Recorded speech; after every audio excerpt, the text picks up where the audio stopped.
Hello everybody, welcome to the Red Devil Experience. We are live for Newcastle versus Manchester United. We are getting ready for the match. Lineups are out. We're going to discuss that. Make sure you're smashing a like on the video, whether you're watching it now live or you're watching it after. Very important to the channel. Gets a lot of reds to see it, get more people involved, and join our community. Subscribe if you're new and you enjoy the content. And we're on our way to 3,500, 10 away from 3,300. But let's get into it. A couple surprise changes, some good inclusions, some positive things here, okay? It might be a little bit small to see on the screen there, okay? I apologize for that, but it is what it is. But let's go through the lineup, right? So Senny Lemons is starting in goal, of course. Nobody else is going to start. That is of no surprise. But surprise number one, Mazawari starting in at right back ahead of Delo. Delo has been sent to the bench, I would assume, because of his last performance. From the last game, he was sort of the weak link in that team. And Mazawari came on at left back, and he did quite well when he came on. You know, all the subs did quite well. So Mazawari in there at right back. Lenny Yoro starting at centre back again for, I believe this is the third time in a row. Harry Maguire has made the lineup, has made the team, which is good, positive. They seem to have maybe overcome his illness. Maybe they're not 100%. Maybe he's 90. Maybe he's 80. Maybe they're 75. But he is in the lineup, which is very good. We needed that experience. Okay, in what's going to be a tough game. Luke Shaw has also made the lineup and the match. So, very positive stuff. Many people thought that Shaw was done, and we weren't going to see him probably maybe for the rest of the season. Because he was a bit roughed up, and, you know, it did look like he went off due to injury. But Carrick did tell us him and Maguire went off due to sickness. Shaw has made it. So that's good, which allows us to play Mazawari at right back over Delo. So very, very excellent there. Casemiro and Mano starting in the central midfield. Again, of course, that I didn't expect any changes at all, obviously. I mean, the only one we really got is Ugarte, and he ain't going to start over either one of them. And there's no reason to. You know, we've been doing well with them. We're, 8 unbeaten, 7 unbeaten, whatever it is. And so, yeah, there's no surprises there. But Brian Mbeumo starting in at right wing. Bruno Fernandes starting in the central attacking midfield, the number 10. Cunha starting at left wing, and Benjamin Sesko getting the go-ahead again at striker. And I'm all here for this. I'm all here for this. You know, Sesko's been doing his thing properly. He's been coming off the bench. He's been, making impacts coming off the bench. He got the start out last time. He scored an important goal that ultimately helped us get the win. Okay, along with Bruno's goal and Bruno's assist. And listen, we bought Sesko, okay, to be our starting striker, to be our future. So he's playing well. He has a really good goal-scoring record since the beginning of the year. And some fans were saying they would like to bring him off the bench because of what he was doing, but he needs to be starting. And if he's going to get the job done, you should be able to do it whether you start from the first minute or you come in the 75th minute or whatever it is. So I'm happy Sesko's starting. He deserves it. He's earned the right. Okay. And unfortunately, Ahmad has to be the one that loses out here. But I do think that, Cunha is very important to the team, and so is Mbeumo, and they've been doing really well. And, it's not all that bad. Listen, Diallo will come out when he comes on. We might need him if we need a change of pace or something like that, or we need something to impact the game. He will come on at some point, and he will give us something different. Newcastle are quite a physical team, so I think it makes sense to go with somebody like Cunha and Mbeumo, maybe over and Ahmad, who is a bit weaker, not compared to Mbeumo and Cunha. So it's going to be good. It's going to be a good match. I'm ready for it. I think if I'm seeing correctly, we will see when we go into the match. But what it does look like, okay, that Newcastle have lined up in a 4-3-3, which is different to what they did the last match that they played, which was I forgot who it was against, but they lined up in a 4-2-3-1. I believe it was against Everton, if I'm correct. So they're lined up in a 4-3-3. Ramsdale in goal. Kieran Trippier right back. I can never pronounce his name, but T-Wa, whatever his name is, centre back. Dan Burn, centre back. Lewis Hall playing left back. Jacob Ramsey, we did talk about yesterday that he would be involved. He's made it back, and he's been fit for the game. Sandro Tonali starting in the central midfield. Jacob Ramsey as right centre mid, and Joelinton as left centre mid. Then Elanga has been included and started. He didn't start last match for them. He was on the bench, but Elanga has come into the team, and he is at right wing. Anthony Gordon starting up at striker, and Harvey Barnes starting out on that left wing for them. Right off the bat, I mean, very pacey, very direct front three they got, okay? They also have three midfielders, which is, we kind of have three midfielders, and maybe we have five, the defending. But at times, we might get a bit outnumbered in that midfield in certain positions of play, depending on where the ball ends up and how the transition goes. Because it all depends on, where Mbeumo, where Cunha, and where Bruno are going to be, if we do give up the ball in a certain position, and where Newcastle is going to be. And, we could be outnumbered 3-2. In that central midfield, which might be, we might get a bit overloaded, but let's see how it goes. All right, and we entrust in Cass and Kobe, especially Uncle Cass. He's got the experience, okay, and we're looking for him to win, a midfield duel that it's going to be a bit difficult. Listen, Tonali, very good player, and Joelinton, very strong, tough player. Okay, big guy, and Ramsey, pretty technical. So, I'm going to be looking for Kobe to step it up a little bit more. I love him, but we're going to need him to really do an exceptional job today, and Casemiro as well. So, on the bench, by the way, because I didn't do the bench, but on the bench for Manchester United, Bayender is on the bench. Aiden Heaven is on the bench. Tyrell Malacia, Godwill Kakunki, sorry, Diego Dalot, all right, Manuel Ugarte, Tyler Fletcher, Amad Diallo, and Joshua Zirkzee. So, you know what? You look at that bench, okay? We all missing Dorgu, Delit, our butcher, of course, Lisandro Martinez, Mason Mount, and Cheeto Obi Martin is apparently injured as well. You look at that bench. All right, attacking wise, of impact, it's a bit limited. It is. It's a bit limited. It worries me a bit, okay, because we only have so much depth in that attacking sense. All right, there's really Joshua Zirkzee, Amad Diallo, and I have, I'm a bit encouraged by Zirkzee when he came on and did his, little 15-minute cameo that he did in the other match. He came out with a bit of fire. He came out quite strong. He made an impact. He kept the levels up, or he, even added to it. All the subs did fantastic last match. So I'm looking for something similar, if we need them from a losing position or if we're in a winning position. I'm looking for Zirkzee to do it again. You got to take your opportunity, whether it's 10 minutes, 15 minutes, you get 20 minutes. You got to do the same thing he just did in the last match. He's going to have to do it again coming off the bench. And Amad Diallo, same thing for him. He was also on the bench. He came off the bench in the last match, and he was very good in the amount of time that he played, and he also had a big impact. And he also kept up the levels or improved the levels of the team in that match.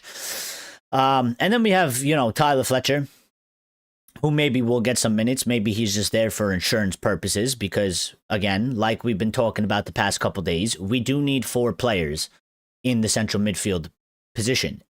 More so specifically next season because we're going to be playing a lot more matches, but you would like to have 2 players for each position. We have 2 center mids. We need 2 backups. And I would say Tyler Fletcher is different to Manuel Ugarte, right? Manuel Ugarte, I expect him to do a defensive job. I know that he is limited going forward in, sort of link up and attacking play. Tyler Fletcher, I think, because he's very young and he's green, sort of very green around the edges, but he's also sort of a bit of a blank canvas, and I think he's a lot more balanced in that sense. So maybe we use him Maybe we need him. God forbid either one of our starting center mids sustains some type of injury. Okay, but he is there. Diogo Dalot, I think rightfully based off of last performance, and I sort of like this aspect coming from the manager. Okay, it's something that I feel like if I was sort of a manager if I was managing a team, I would handle the situation in the same way. There's a player that's not performing well, or didn't have a good game, and maybe somebody else that hasn't gotten a lot of minutes, and maybe they're training exceptionally well. Drop that guy, bring in the other guy, give him an opportunity. You got to keep the competition healthy. You got to keep the players on their toes a bit. And maybe Dalot was suffering a little bit from a little bit of complacency as well. Inadvertently. It happens to the best of us. You get comfortable, you get used to sort of the routine, you get sort of used to, and, maybe you drop a little bit in levels. So, Ma's coming on in place of him, and we got another youngster, Godwill, okay, and he will be there. I get in place of basically the Butcher and Delit, because we need backups, we need players, and we need depth, and we're down center backs right now, so him and Aiden Heaven again. I think, obviously, if we're going to do a change at center back, I think Aiden Heaven will come on, first. But just in case, you never know. I mean, what if Yoro's having a bad game and Maguire can't finish out the game, or he is a bit more susceptible to injuries because he is a bit on the older side? What if he has to come off? You got to throw on Heaven, and maybe you put in Kokonki for Yoro if he's having a torrid time, or he's having a tough time, or something like that. And then, Malassi has pretty much been involved for insurance purposes throughout this time. I mean, I don't really expect him to come on the pitch unless something happens to Luke Shaw.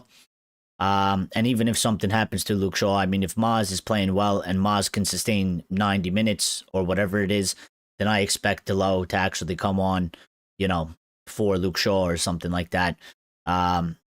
So we have a couple players that are, they're kind of there to just fill a space and be insurance sort of backups. But we will see. And then for Newcastle, their bench, they got Pope on the bench, Botman, Alex Murphy, Leo Shahar, Joe Willock, Yoann Wisa, who has started at striker at times for them, but he's not doing so today. William Osula, Jacob Murphy, and Sean Neve. They do got a couple, I would assume, I think they got like 2 or 3 youngsters in there as well. They are missing a few players as well, big players for them. Lewis Miley, Fabian Char, Livermento, Bruno Guimaraes, who's a huge one, Emil Krath, and Wolt Maid, who is another huge one, is out for them. So, everybody get involved in the poll. Okay, vote in the poll. We want to know match prediction, and also smash that like button. Get that done, people. So far, 83% of United fans are saying that we are going to win, and 17% have voted that we are going to draw, which is interesting. So get that pumping. Okay, we're gonna shift gears a little bit, and we're gonna go see if we got any sort of pre-match, stuff coming from Carrick or any of the players. We will see. It is a bit early, but we got about 45 minutes till the match starts. We will be keeping an eye on the other Premier League fixtures, specifically Aston Villa and Chelsea. They will be starting ahead of us. Okay, Renault Associates is up, dog. What's up, dog? How you doing? What do you think about the lineup, Renault? So, what do you think about the lineup? Couple inclusions that we were maybe worried about. We didn't know if they were going to happen. Maz coming in for Dalot, okay, and Sesko getting the go ahead again, and Diallo basically having to take the back seat for that once again. So I quite like it, and I think it shows Carrick is pretty much on the money. All right. Um, especially with the Maz Delo thing. Okay, if a player is not playing well or playing below the levels and somebody hasn't played a lot, I think you got to make that change. And he came on as a substitute. Maz played left back and he did really well in, the 45 minutes that he played. So he hasn't played a lot. Delo didn't play well. And I think, for me as as a manager, I have the philosophy you got to pick your best sort of performing players. And, if he's doing well in training, which I would assume he has done, because I don't think he would get picked if he wasn't doing good in training, or his training levels were poor, or he was, being poor in training. I think you got to go and make that swap. I think it's the right thing to do. You can't just, as we've seen other managers, just continue to play players regardless of, how they perform on the pitch because you deem them the favorite. You know what I mean? And they are your favorite player. You do got to mix it up. So stability in Maz, but when Delo is sharp, he carries the ball forward better and quickly. But Mazawari, you can put your money on a 7.5 out of 10 defensively every match. Yep. And that's the thing I always say about Delo. It's the inconsistency that kills him. It really is the inconsistency that kills him, because if he can just sustain the level of when he is in good form and he is playing really well, if he could sustain that level for a decently long time, we would be most people, the majority of people would be very happy with him and wouldn't have a problem with him, wouldn't complain with him. But, Maz is very good. And let's see, he hasn't played much since we've gone to a 4-back, okay? And we've seen him in the wing-back role, and I always said I liked him better as a center-back. And I kind of feel like, I always liked Ahmad as the wing-back because Ahmad would give us more, obviously, carrying the ball forward, and I think Delo can do that when he's on his game. But let's see what Maz does today, starting, because he did pretty well when he came on as a substitute last match. So I'm interested to see how he performs today. Andresito says, my only change would be Ahmad for Luke. He runs up and down, offers much more than Luke, not gonna lie. Cheers. Well, maybe, but yeah, I don't know. I don't really have a problem with Luke too much, but he's got to be on his game. Obviously, he's got to do his job. And I don't think that's ever going to really happen in terms of, because we've gone to a 4-back. We'll never see Ahmad play that position ever again. I don't know how that would work either. I don't know if I really like that. I do agree that he does run up and down a lot, and I always like that aspect of his game, right? And I love him because he's a team player. And if you put Ahmad in the left back, he'd do as good as a job as you'd ask him to do. He'd give everything, and he'd work his socks off, and he tried to do the best defensively. But I do like Shaw in terms of, I think he is a good player, but he's got to be on his game. He can have bad games. He's had bad games before, but he can cross the ball quite good, and he is quite good defensively. But sometimes he's been poor. But Lawrence is here. What's up, Lawrence? I'm totally up for Dorgu and Ahmad playing fullbacks. From an attacking sense, I get it.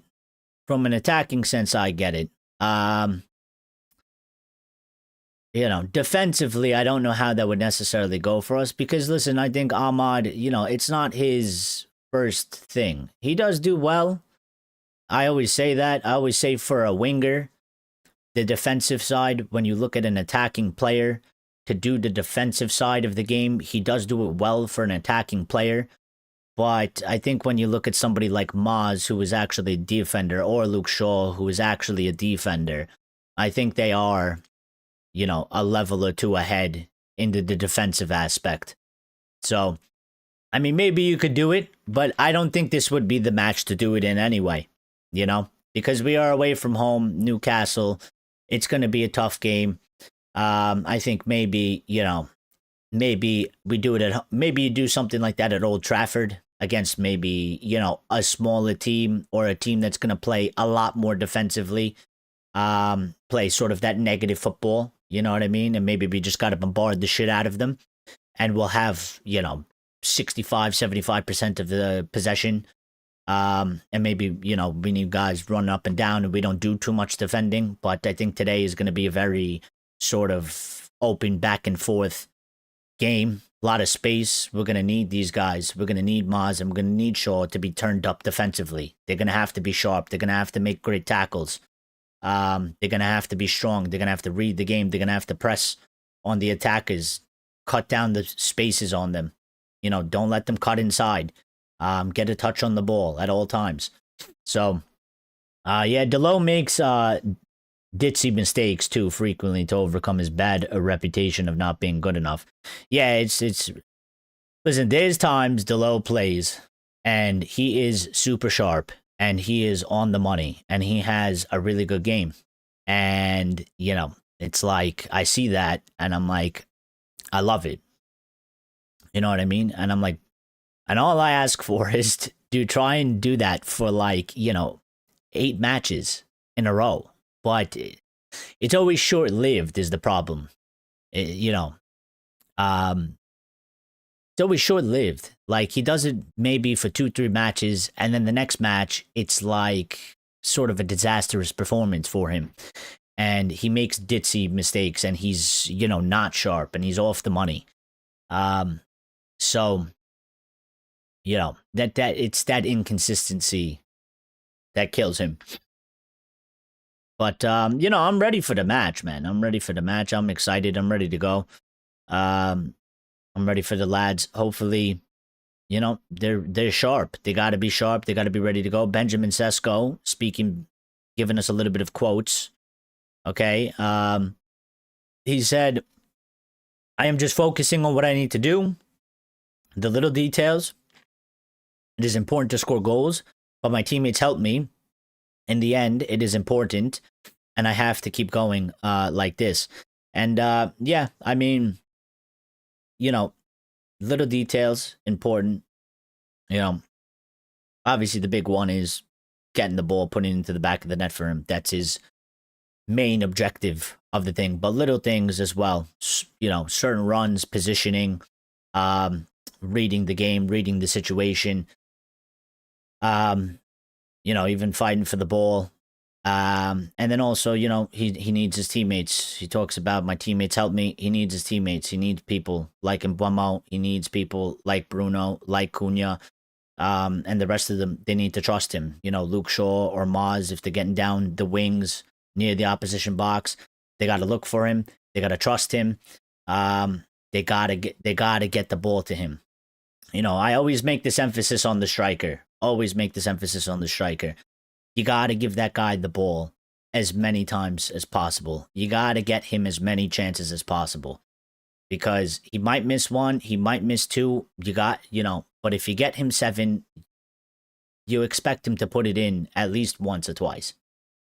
So the more chances we give him, and the better the quality of the chances, I have faith that this kid will put the ball into the back of the net. I've always had that faith in him. He's been doing excellent.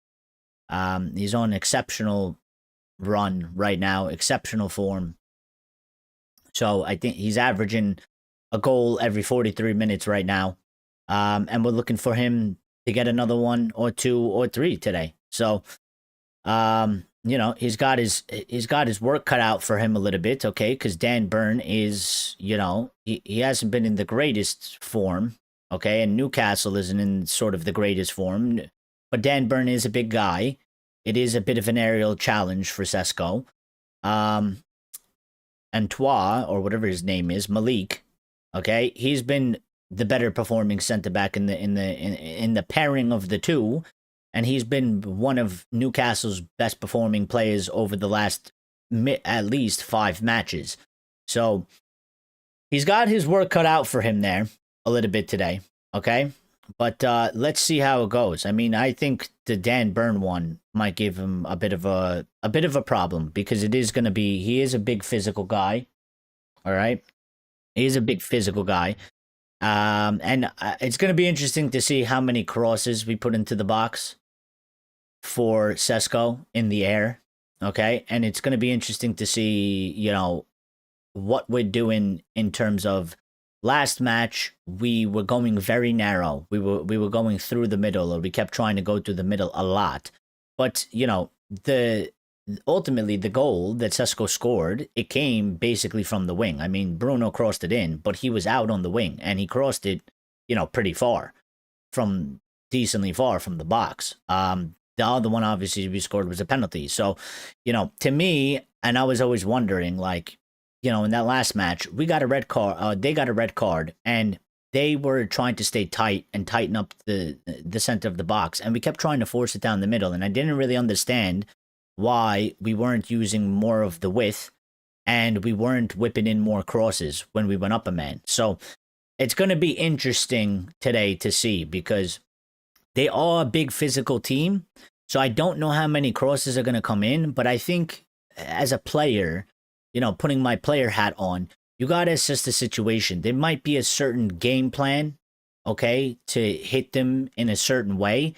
But if there is an opportunity, if there is a space, if there looks like there is a chance, you got to sort of disregard the game plan for that instance and just whip something in. If you see your striker, okay, and this is why it's important for somebody to have sort of the vision and the IQ. Because you might not play striker, but as a midfielder, you should know. If your striker is in a certain position against a defender on a certain angle in the box, there's only one option. That ball should be whipped in a certain way where it's going to sort of come out perfect. So we need to do that better. Villa 1-0 and Arsenal 1-0. Thank you for the update, Andresito. Appreciate it. They have started before us. And we will see how that goes. I don't know if anybody's watching those matches right now. Okay. But I don't know Chelsea, how they're playing, and how Villa, Arsenal, I expect to win. I expected them to win. Villa taking the lead very early at home could be problems for Chelsea. Chelsea suffering a lot, and are not doing particularly well. Let's look at the statistics. Best I could do right now. Well, Chelsea have the higher XG, and they also have one big chance to Villa's 0 big chances. They each have 1 shot total. But off of 1 shot, Villa have scored, and Chelsea have not, because Martinez made a save. Chelsea passing the ball around a lot more. Do I have a possession stat here? Villa winning a lot more of the duels, 56% so far. They are winning the battle out there in the middle of the pitch and stuff like that. Where's my possession stat? Ball possession, 69% Chelsea. So, interesting. Douglas Luiz scored in the 2nd minute of the game for Villa. And I do expect Chelsea to get a goal at some point. So, we'll see how it goes for them. Forest and City are 0-0, and Fulham and West Ham are 0-0, and Arsenal are leading against Brighton. That one is a little bit far away from us. But, yeah. Andresito says Bruno's cross had power, which was helpful. I saw Delo put in a soft one. Hard to power it when it comes in weak. Yeah, it's got to... Listen, I played central midfield. I played winger. I even played striker for a little bit, although I wasn't the best at striker, because I was sort of like a false 9. I'm not a Sesko, okay? I'm not that type of guy. I was sort of like a false 9. I like the ball on my feet.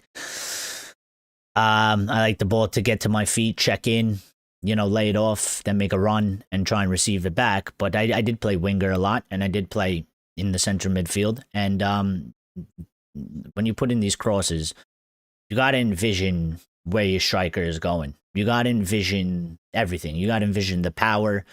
You got to envision, what the defender is going to do and how he's going to react. And you got to try and aim that ball into the spot where you kind of got to put your place in the striker and say, if I'm fucking there, how do I want this ball to come in so that I can beat the defender and get a good opportunity on it.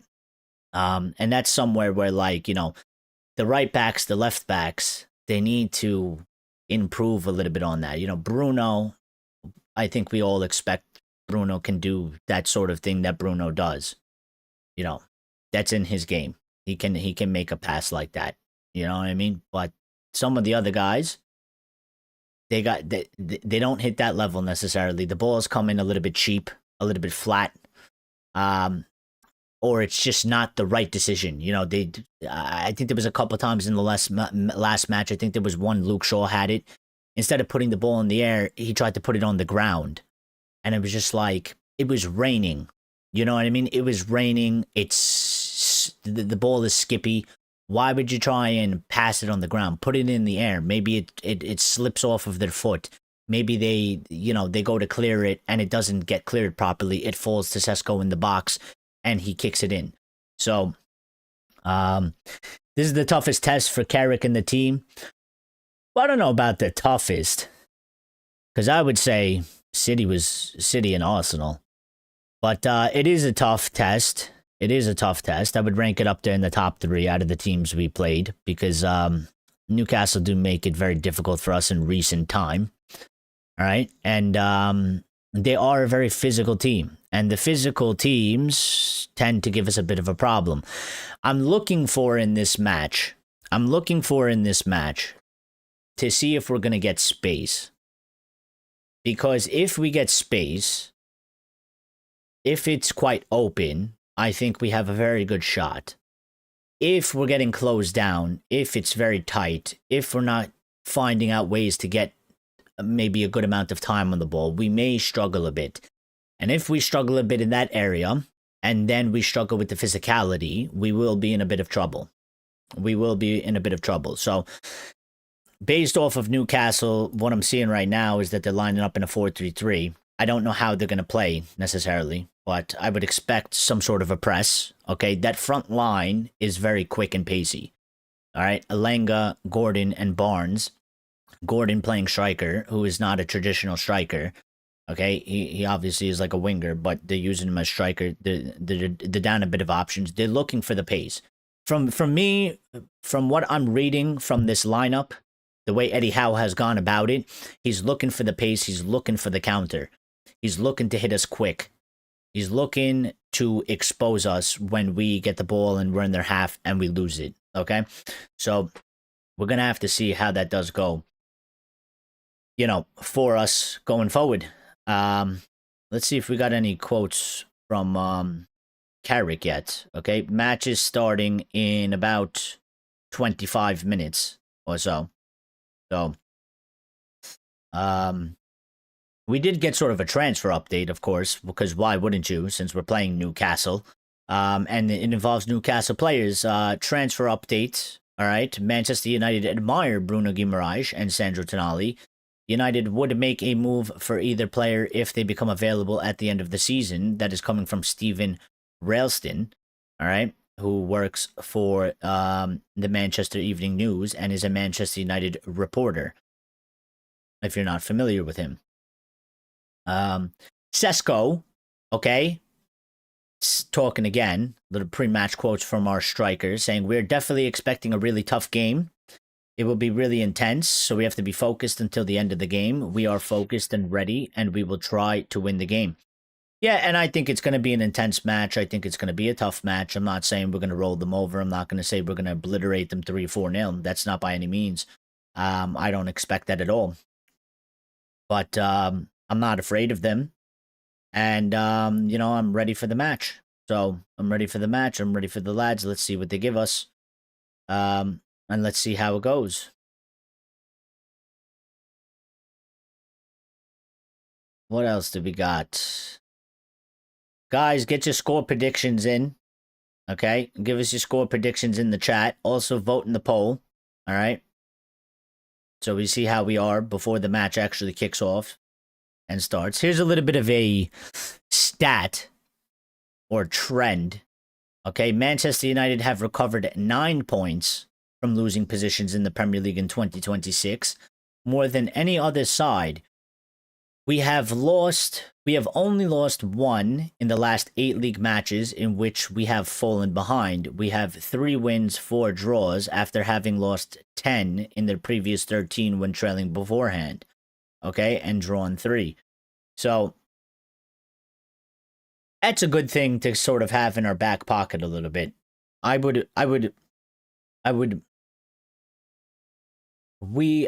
think always, as probably in every sort of game, okay, it is ultimately important to not concede the first goal. And I mean, maybe if you're going to concede the first goal, maybe you concede it early to leave a lot of time left into the match, okay? But, you know, for this, especially, we don't really want to concede first. It just always makes our job double harder because then the opposition, they're home, they can choose to do what they like. They can tighten up and make it much more difficult. And when we don't have space, we struggle a bit, which makes it a lot harder for us to unlock them. We have a bit of trouble unlocking teams that play in that way.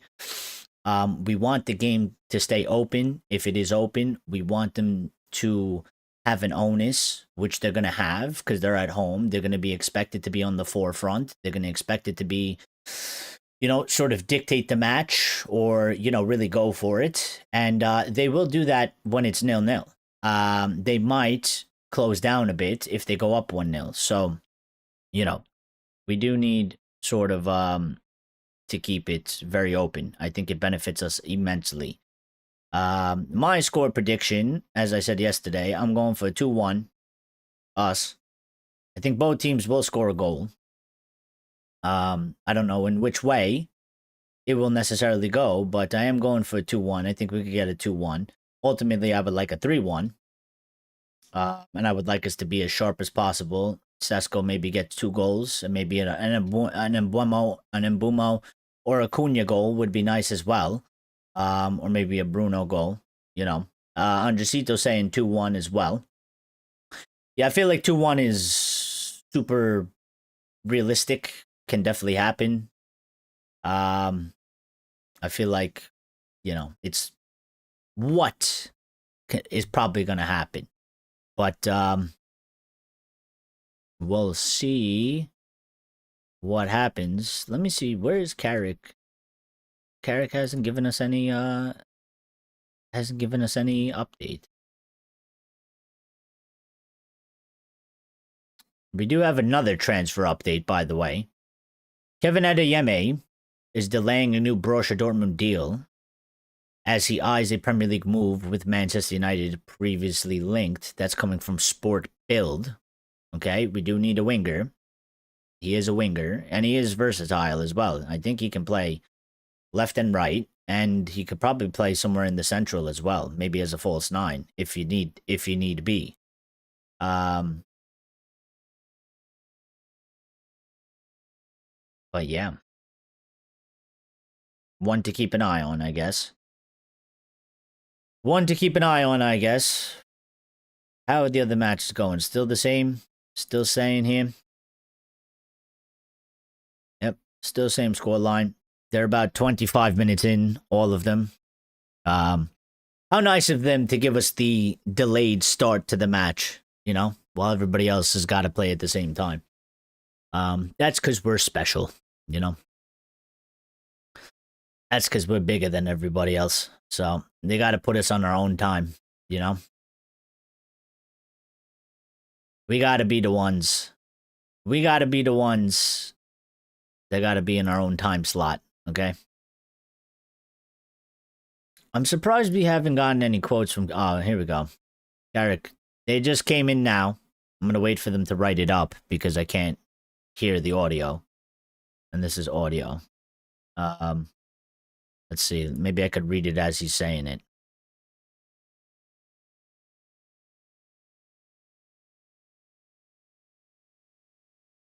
He said we got to try and build on what we've done.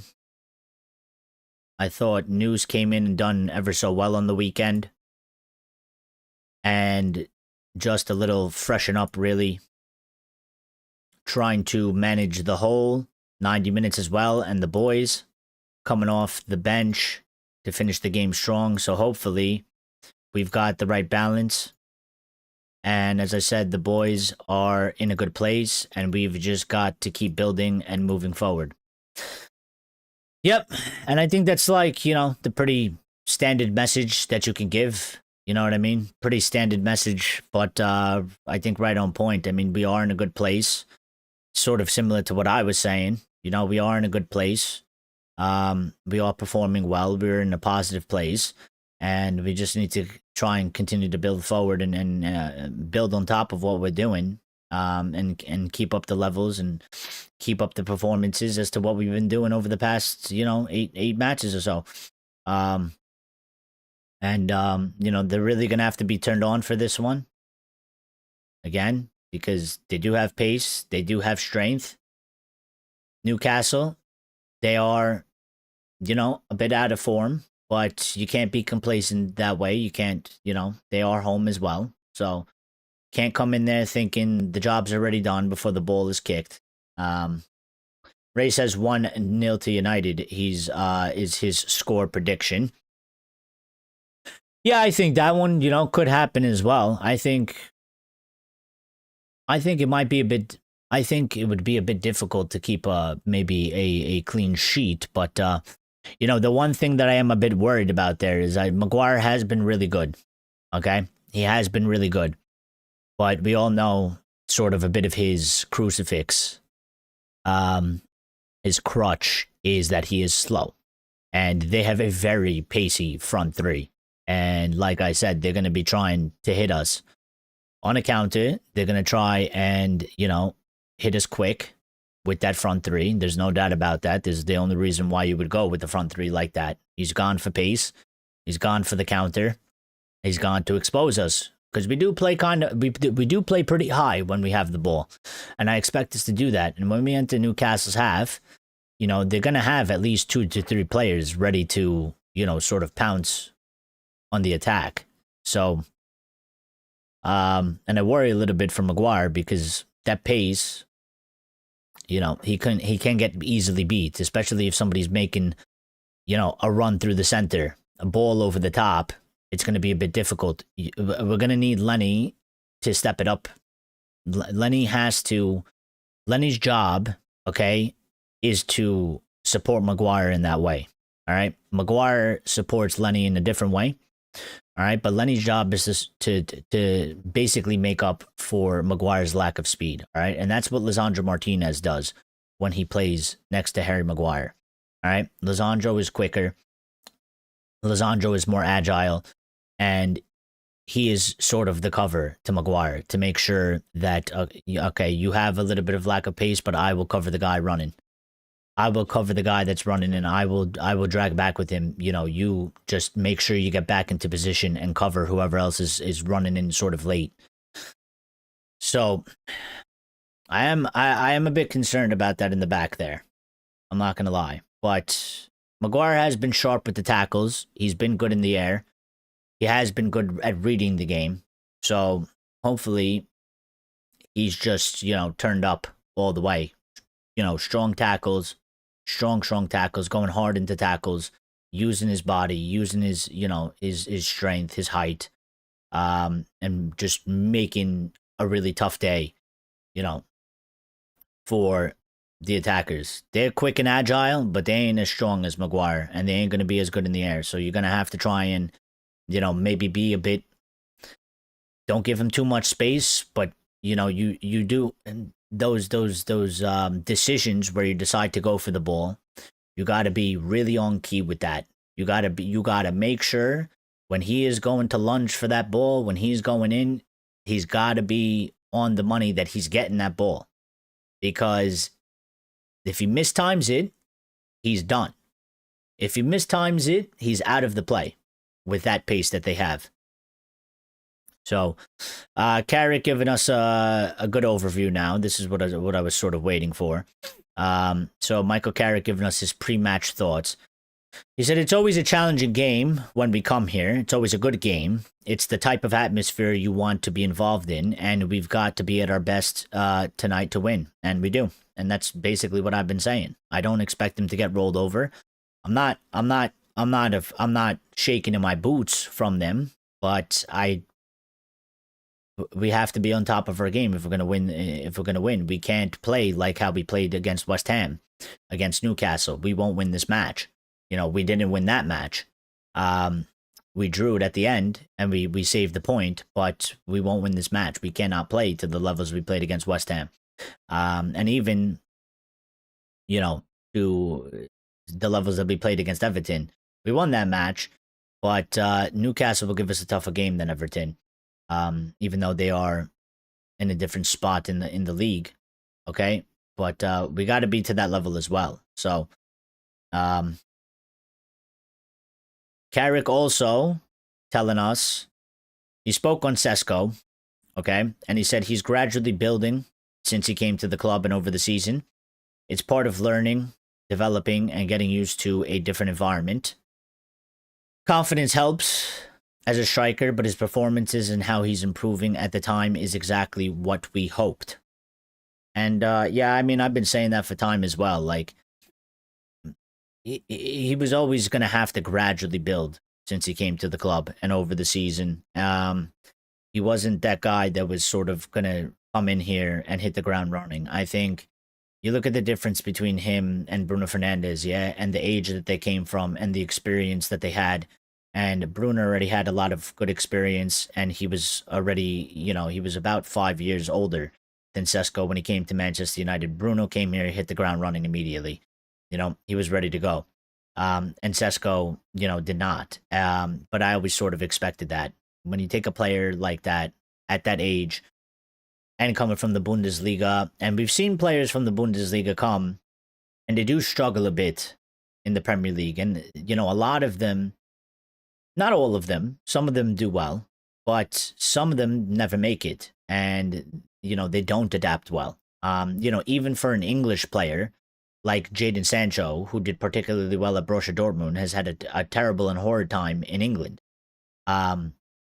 So Sesko, I think it was always the route that he had to go down. He had to come in. It was going to take him a bit of time. We're pretty much like halfway through the season. He's on fire right now. He's building confidence. Goals will help, but playing time will help as well. And also his teammates in trusting him, and I've said this about the team a few times. I don't know if it was right or wrong. I don't know if it was maybe the way we were playing, but I used to say it all the time, and I was like, for whatever reason, these guys, they didn't trust Rasmus. They didn't want to give him the ball. There was too many times where Rasmus would make runs, or Rasmus is in a position, they'd rather pass it to somebody else. They'd rather give the ball to somebody else. They would avoid giving him the ball. Now, I don't like that, but whatever the reason was, if it was a tactical one, if they just didn't trust him, because sometimes that happens. If you don't rate your teammate, other players will sort of just, inadvertently not give you the ball because they don't trust you. They don't rate you. They're not going to give you that chance. So, but the team in general and now, the difference in level is they are giving the ball more to our striker. They are trusting him more. So, and I think it's helping all around. So, Carrick also told us just need to focus on what we can do next game, whether a few days or 9 to 10 days. We need to look after ourselves and take care of that. Whatever happens outside of us, that's up to everyone else. But we've put ourselves in a good position. And again, spot on with the messaging. I mean, listen, there's nothing we can do about anybody else, right? It's only about what we can do for ourselves. We've put ourselves in a good position. We are doing the job, and we are getting the 3 points that we need to be doing. And ultimately, if other teams are winning or losing, we can't really affect that, So ultimately, our main job is to go and try and get 3 points every match, and the rest will take care of itself. So, and as we've seen, over these 7-8 matches, we're undefeated. We've gotten, almost maximum amount of points that we, could have gotten. I don't think anybody would have said we would have gotten this amount of points before Carrick managed a single game. in this run. So it's been really good, and the rest is taking the rest has taken care of itself. We've moved up to third. We've created a bit of a gap on some other teams that were either in front of us at one point or level points on us, just behind us. So we are doing what we need to be doing, but we need to keep it up because there's a lot of games still left, I believe. Let me see. There is, so when we play this one, or before we play this one, at this moment in time, there's 10 matches left in the season, okay? This will be one more, so there will be 9 matches after. We need to go and do a job for this match, and then the next 9 matches. We need to continue this, I think, looking at it. If we can continue what we've just done for the past 7-8 matches, if we can continue to do it for half of those for the next 5 matches, I think we're good. I think it'll be solidified. I think we'll be safe. I think we'll be okay over the next course of the next 5 matches. If we do what we just done over the last 7 matches, if we do it for the next 5 matches, I think we'll be safe.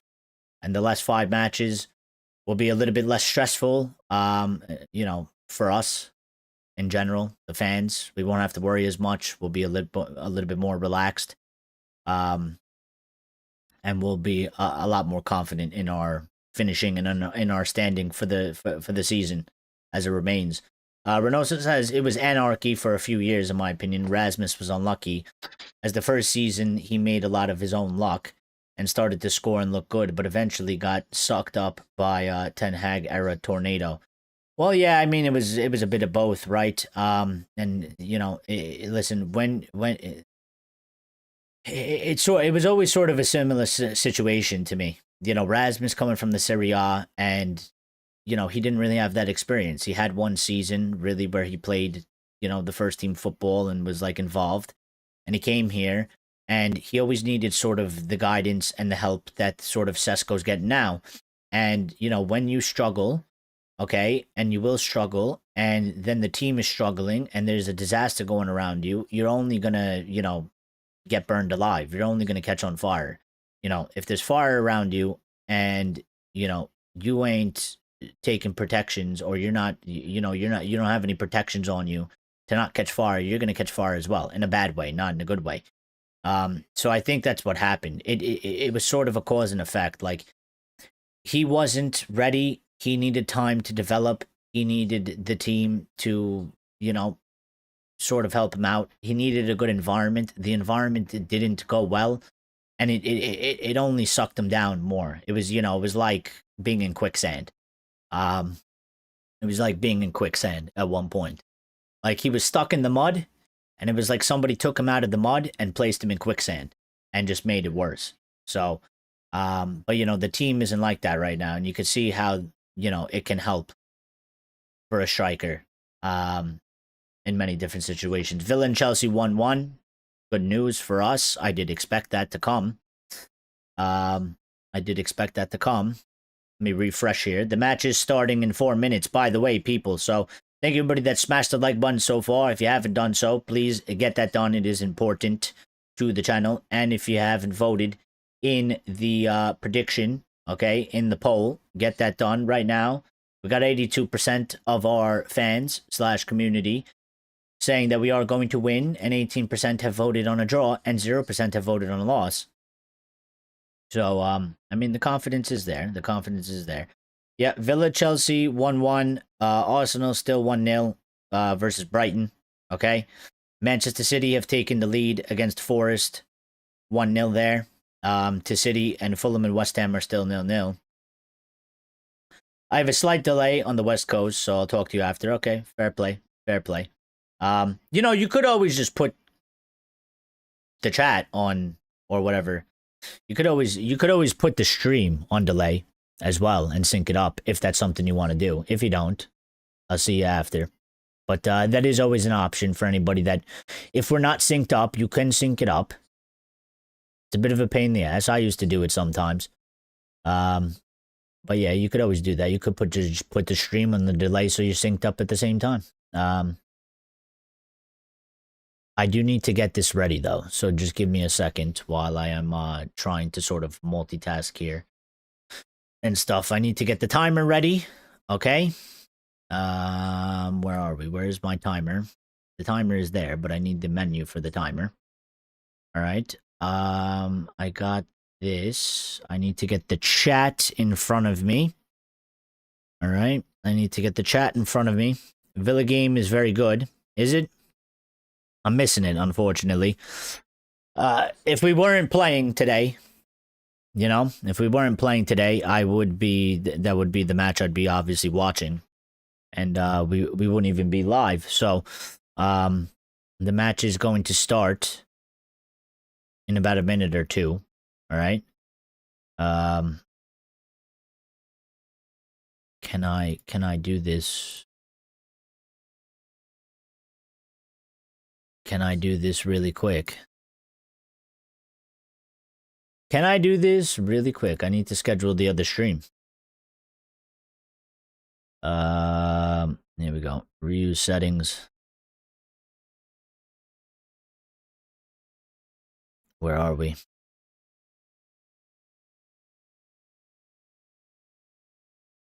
Need this. Thank you very much. Hopefully I don't miss the beginning of the thing. I should have done this 10 minutes ago. But I didn't. My fault.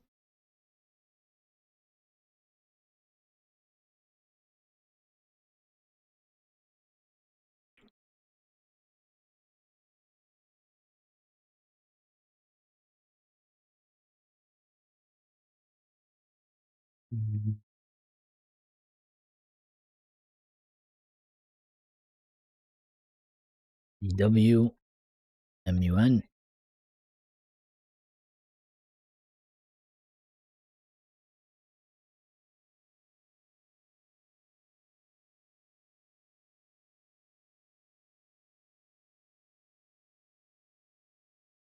Change. I'm definitely gonna miss the beginning of the match. I gotta put this in. Next. What time? 5 o'clock? What did 5:15 maybe? Something like that. Done. Go. Listed. Yeah, we already kicked off. I knew it. Alright, only 11-second difference. Not bad. I actually did pretty good on that. Ray says, let's go Red Devils. Yep, let's go. We're underway. We are rolling. We have kicked off. Let's see what we get. I need to hook myself up here. For audio. I would like to watch the match with audio. Please and thank you.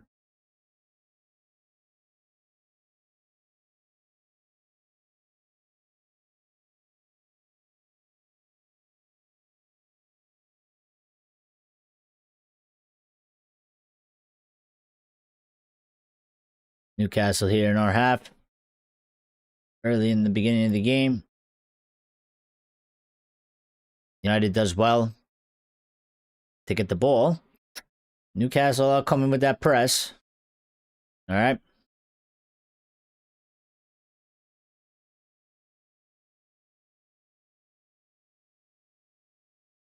Newcastle early on the ball here. Passing around our half. They are very high up. They got about 3 players back there. Everybody else pushed up. Right back, Kieran Trippier playing very, very high, almost as a second winger. Letting Alenga come inside a little bit there.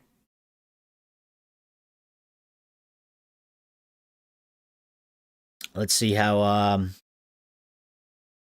it goes with us winning the ball back and, you know, sort of retaining possession and what we do with it when we get in it.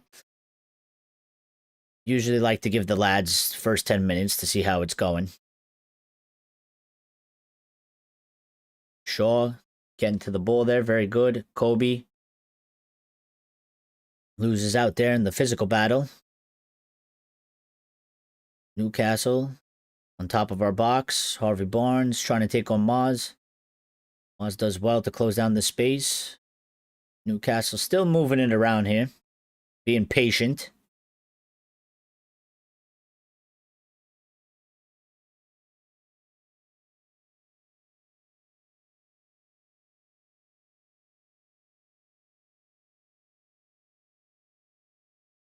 Yeah, see, we may struggle to get this ball back here in the midfield. What I'm seeing very early, Maz gets a touch to it, but Newcastle get it back. Cross comes in, can't find anybody, but picked up by Newcastle, put back into the box. It's hit the post. Oh my God, that was craziness. The Euro and Lemons ball watching the ball. From the ball being put back in from the right-hand side from Newcastle, and it smacked off of the post. And it could have went in. I don't know if he shot that, but that was crazy. I don't know if he was trying to cross it. Yeah, he was trying to cross it. He was trying to cross it, and he hit it weirdly. And Euro and Lemons, just watching the ball, it smacked off the outside of the post. And luckily, it did not go into our net. The Newcastle shot it over the top, and it went for a goal kick. But we've quickly lost the ball, which is not good. Okay.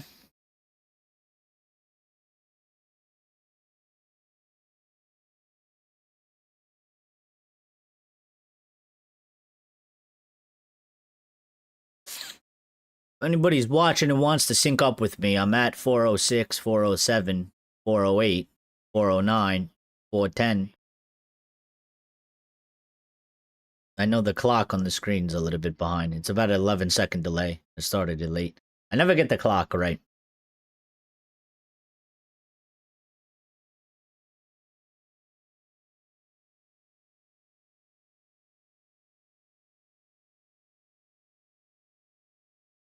Yeah, we have there's too much space in our center right now. Newcastle gives us the ball. Bruno thought Mbeumo was there. Nobody was there. And we gave the ball right back to Newcastle. And so far, 5 minutes in, it's basically been all Newcastle. And we've done next to nothing. We're struggling to get the ball back so far, which was my initial fear of this from the midfield. Maguire does well there on Gordon. Blocks the cross coming in. Lemons picks it up. And let's see if we can sort of get a bit of possession here. We got to get the ball moving. Okay. Lawrence says, I don't know Euro's on the field, mate. He's not up to Heaven's level and very shaky. Yeah, he has been sort of like that, but I don't know. Carrick has been picking him ahead of Heaven. So, I don't know why. I don't know why.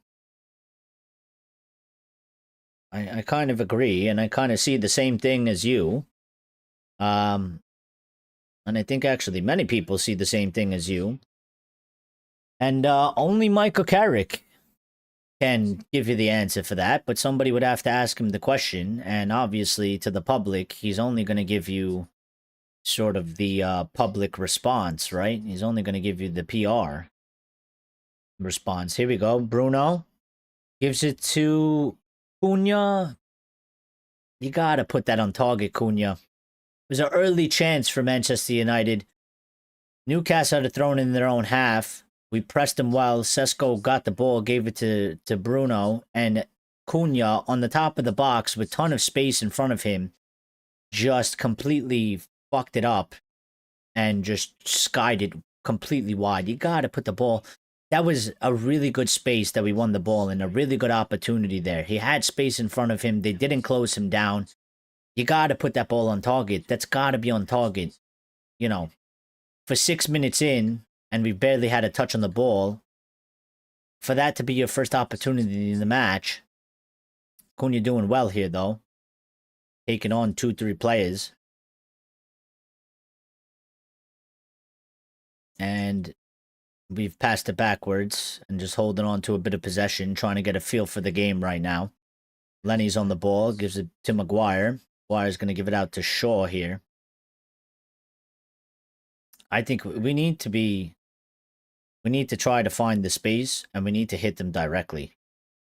We got to put the pressure on them. And when I say pressure, I mean we got to be direct. Being direct and being quick, you're going to make Newcastle feel the pressure. They're going to think twice about pushing up high. They're going to think twice about, you know, pressing us. They might start to drop back a little bit more, which will help us out in the midfield. Cass, Bruno, Sesko. Sesko battling out there with Jolinton. It's gonna be an interesting match. I'm looking at this physical battle here. I'm looking at sort of these physical matchups between Sesko and Jolinton and Sesko and Dan Burns.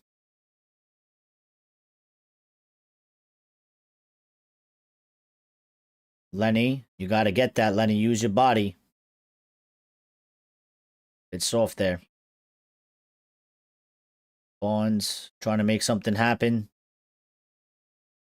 Bond shoots. It is blocked. Mbemo challenge with a 50-50. Mbemo does pick it up, but he needs help.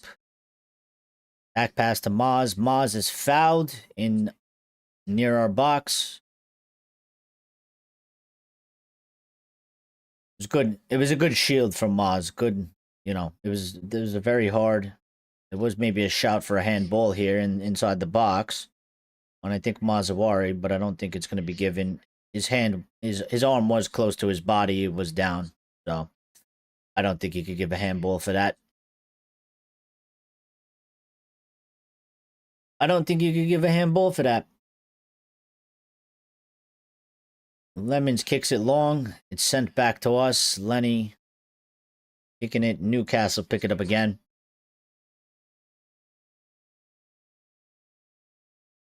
We got to hit them on the counter.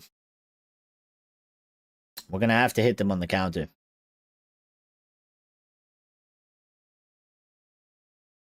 We got to be quick today.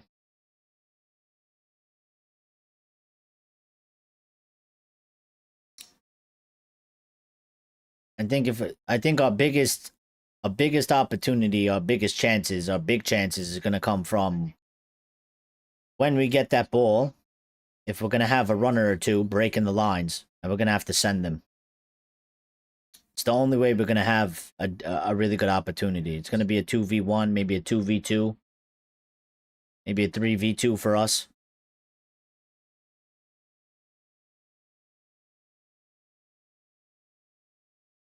Cass in a bit of trouble there. Mainu picks it up for him. Mainu fighting. Mainu fouled in Newcastle's half. They need you to be real tough today, Mainu. We need strength. We need you to keep that ball close to your feet. You do so well of usually. Cunha doing excellent so far. Beautiful ball comes into the box, and Sesko wasn't in the position. There's a really good ball from Cunha. Really, really good take. And Sesko wasn't there.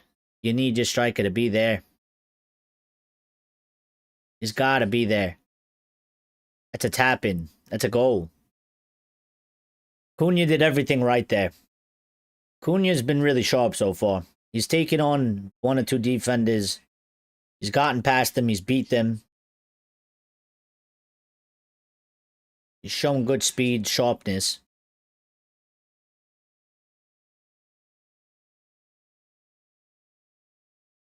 That was a really good take on by Cunha. Really good ball into the box.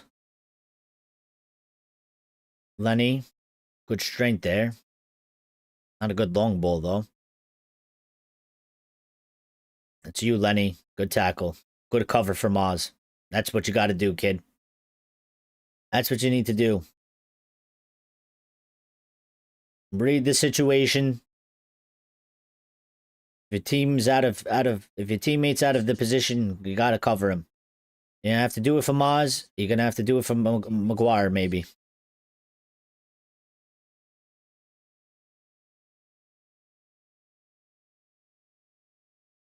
I think, are they taking a long throw? No. They take it short. It's to Tonali. Tonali's going to do a German cross to the back post. That was a bit dangerous. It didn't find him. Alenga takes a shot. And it goes wide. And goal kick for Manchester United. That one was a bit dangerous, man. I mean, I don't know who that is. Anthony Gordon? He was unmarked at the back post. Luckily, it didn't find him. And Luke Shaw did well to close down Alenga and make him kick the ball wide there. for a goal kick. Maguire is going to do a bit of a long ball himself to Cunha. Don't really get that. All right. Throw in to Newcastle.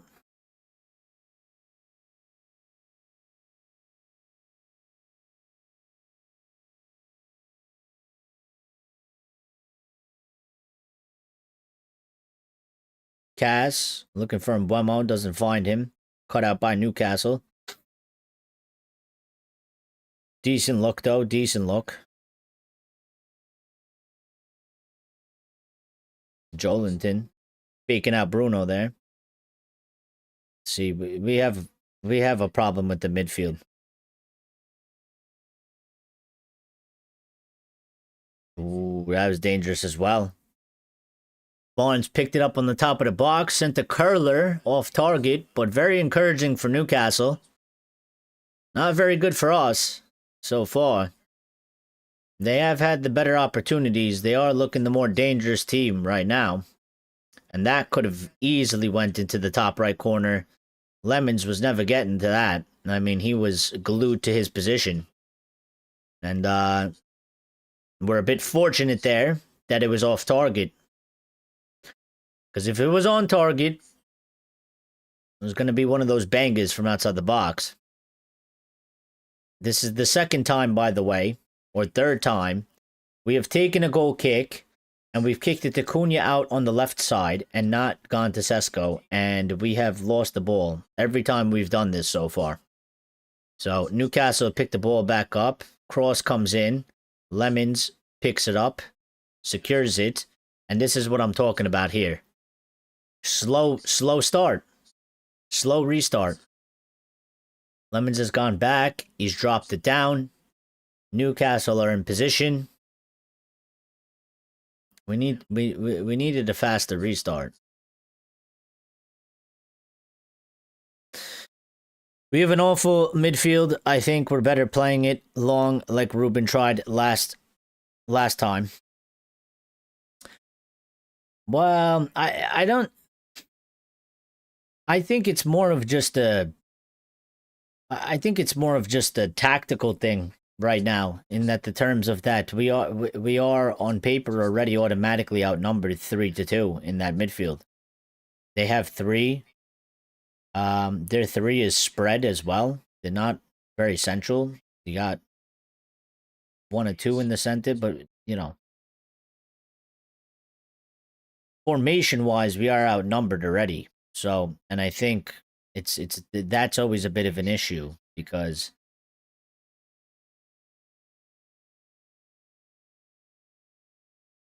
you would need Cass to have the legs to be able to basically make up for one missing player in that midfield, and he doesn't. Not with that amount of space, so. But we're gonna have, we gotta find some sort of an answer for it. So, you know, Bruno's gonna have to pick up maybe an extra man or something. He's really gonna have to come back. Maz is driving forward. He finds Cunha. Cunha looked for Bruno. Cut out by Newcastle. Good defending by Newcastle so far. Somebody's got a challenge. Maguire. Well, you know what? He's gone through the back of Anthony Gordon there, but I'm here for it. I mean, it might have been a bit of a silly foul, but I asked him for strength. I asked him for aggression. Use your body. And I sort of like that shit, you know? Fuck it. It was a 50-50 in the air. Let him know you're there. Give him a little bit of a hit. Give him a little bit of a knock. I think we should switch between a 3-5-2 and a 4-2-3 defense and attack. Well, I don't think we're going to get a 3-5-2 from...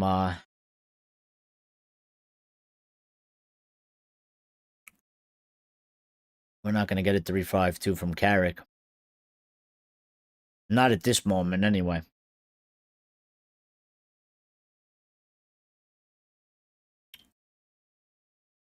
Well, what we could do, ultimately, what we could do, is you could try and match them. And have more of a 4-3. And match, you know? But that would require Bruno Fernandes to drop out of the 10 and play a little bit deeper.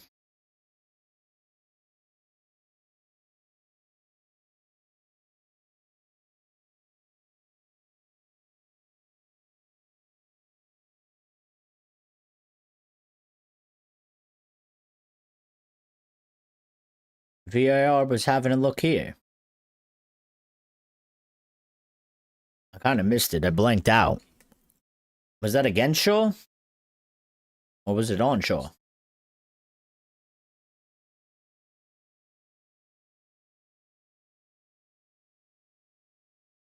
I kind of blanked out there. I didn't see really what happened.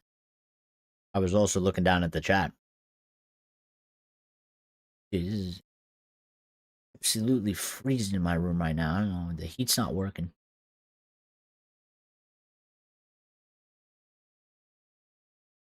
The team always revolves around Bruno's position. That's my issue. I mean, I could be dropped deeper to begin with him with then pushed up later in the second half. Yeah, I mean, I get it, but it is a bit of a difficult one because it's just like he's such a impactful and an important player. It's like, how can you? We need him on the pitch. Tonali takes a shot, goes off out wide, and goal kick Manchester United. It's a bit difficult because of what he can provide for you, But I think the only remedy really for that is kind of what you're saying, kind of what I'm saying is if you want to match them that way, you would have to drop him a bit deeper and sort of take him out of the 10 and make him an 8. But they're actually kind of, I'm looking at the shape here. They're kind of playing, it's not a 3 across in the center mid. It seems like they're playing sort of the opposite of us to a certain degree. We're playing with 2 and 1 in front. They're playing with 1 behind and 2 in front. Tonali is staying deeper, and you got Joelinton, and the other guy, they are going more forward. So maybe we do just got to keep it the way it is.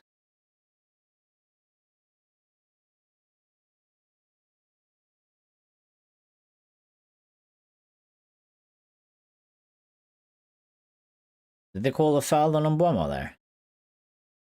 Yeah, it was the slightest.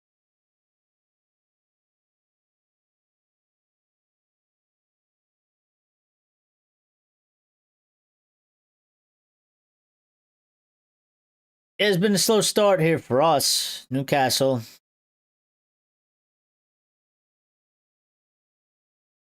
It's been the better team so far. Good pickup by Lemons there. Good communication between Maguire. I mean, Newcastle have had 36 passes into the final third. In our final third, we've had 6 passes into Newcastle's final third. So they've quite clearly have had so far the better attacking output and have had the better chances in that manner. We're going to have to... I mean, for right now, we're going to have to just sort of defend this period in terms of we're going to have to battle through this. And so far, it's not the worst case scenario because we haven't conceded a goal.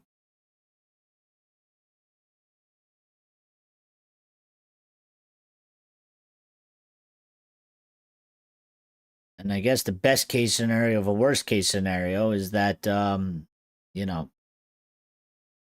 they're sort of outperforming us. But if we can manage to keep the ball out of our net, maybe we go into halftime. But there's still good another 20 minutes left, so let's see what happens. Sesko doing well.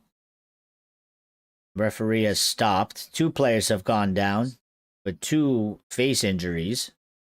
Trippier on the floor. He's saying he got poked in the eye or elbowed in the face. I think this was Cunha here. Cunha went up for a jump. Oh, he got kicked in the... Totally by accident. Totally... Completely accidental. Had nothing about it. I mean, Cunha went up for a header. And... Cunha falling forward. And his foot went up. The back of his heel caught Trippier in the face. So... At first, I was like, what's he complaining about? I thought he was like trying to fake a elbow to the face or something, but he did get caught by the back end of the boot in the face. So, yeah, but totally unintentional. Can't be a yellow card. Almost really nothing to do with him. It's the nature of sort of the challenge. This is why we need Tonali to replace Kase. We need an anchor, and then you have to have a more dynamic midfielder partnership in front. Yep. Bruno sends a ball in. Cunha gets it. Sesko looking for it. Takes a touch. Takes another touch. And then Sesko ends up fouling Tonali. But you know what? I'm encouraged by that from Sesko. He's in there fighting. And that's really what I wanted him to do there. He took the touch. He tried to turn on it, which is exactly what he needed to do. Don't do what he did last time and just take a wild shot. He tried to get a toe poke on it. There was a lot of bodies in there. Newcastle blocked it. They did their job. But another good ball coming from Bruno Fernandes from that area. And, he will give us that. And we do need him for that. We needed maybe a little bit more luck on that one, just for it to fall to Sesko and maybe a little bit more space, but...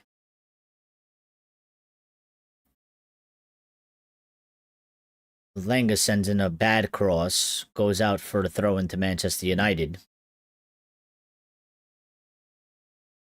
25 minutes in.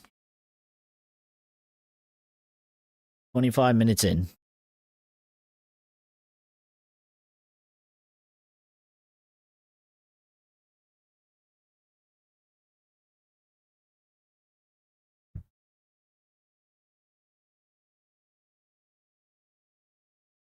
I don't understand how we take a throw in. I blink and Newcastle have the fucking ball. I don't really get how we always do that. We always have throw-ins, we throw the ball in, and the other team gets the ball back immediately. Why do we do that? Why do we do that?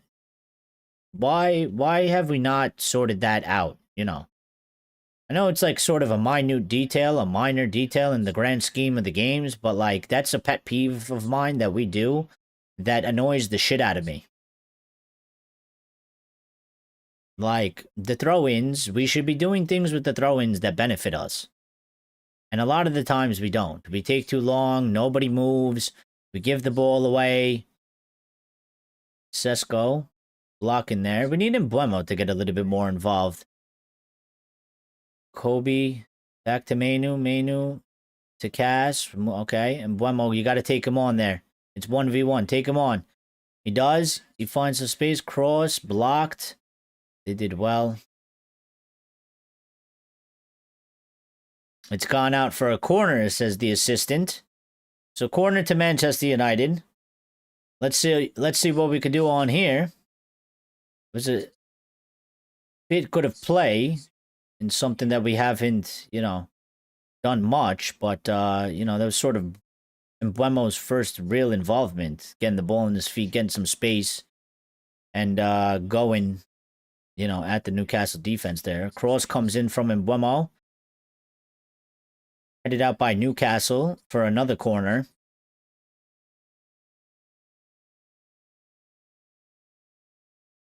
Who did that hit off of? I think we could get a goal from here. To be quite honest, just seeing that, Newcastle didn't really react that strong to the ball. If we could find somebody here, Sesko, Cass, or Maguire, Bruno puts it in. Dan Burn gets to it. Wasn't enough power. Shaw sent a difficult ball to Bruno. Bruno with a sort of a hard first touch there. It was sort of a very difficult ball. Sure, why'd you do that?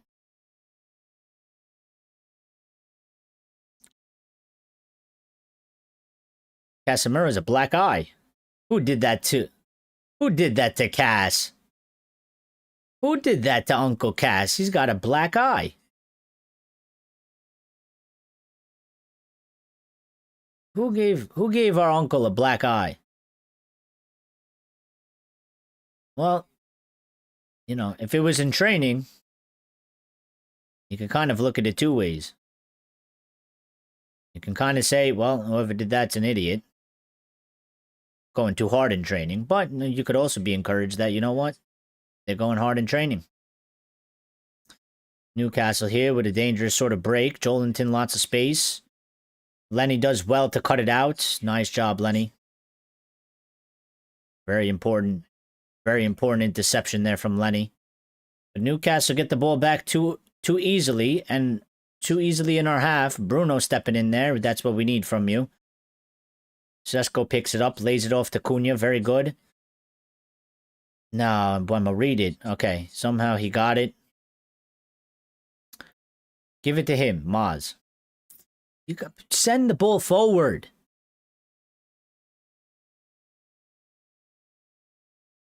Lenny with a good pass to Sesko. Sesko out wide to Buemo.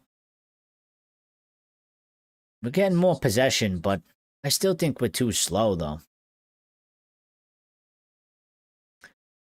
We're too slow. We're too slow, not direct enough. I think it's like, I think that's very counterproductive to our team. Bruno looking at the ref for a foul. He ain't gonna give you one.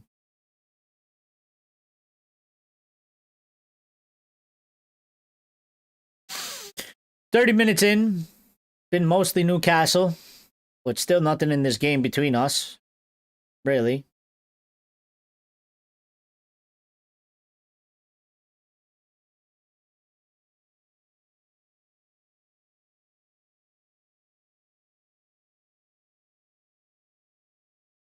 Tonali breaking here a little bit.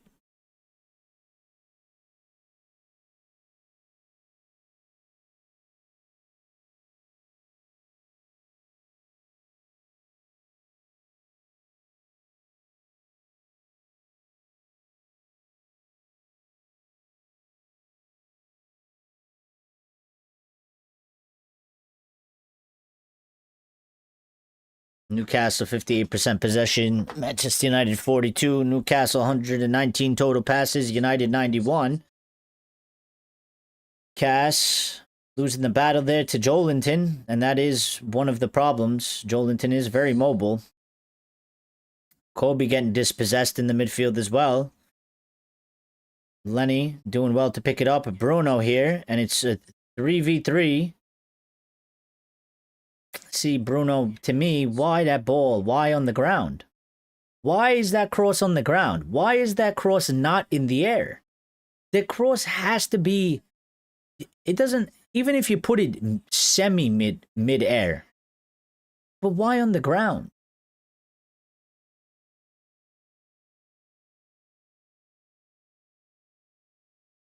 You put it in the air, you put it past... You put it behind the defender. It makes it harder for him to deal with it. And Sesko is facing the right way in the right angle where he can meet the ball. The defender will be wrong. Will be at a wrong angle.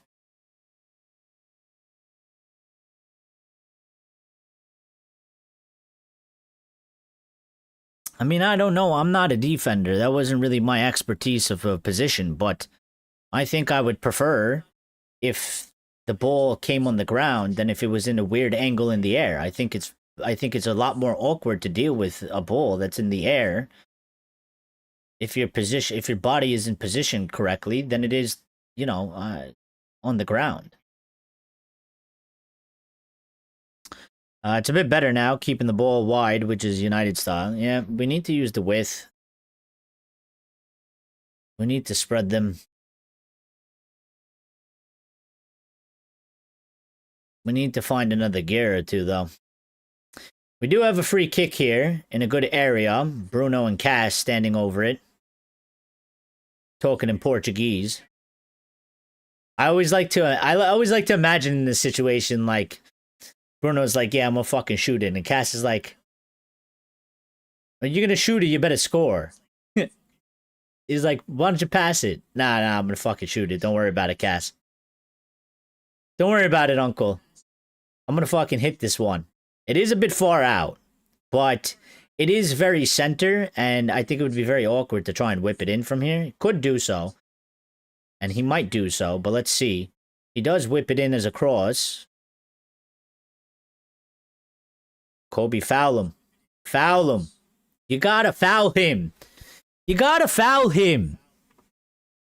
Joelinton on the break. Here's the counter. Joelinton takes a shot and skies it to fucking Jupiter. Thankfully. But you gotta foul him there, alright? Mainu was trying to get two players there. Okay, Shaw comes in, gets fucking megged, and the counter is on. You gotta take the fucking guy out. You gotta take him out. Somebody, Shaw or Kobe Mainu, in that situation, you come in, you fucking hit him. Alright? You don't need to slide tackle him or whatever, but you just gotta foul him. Throw him to the ground. Stop the counter.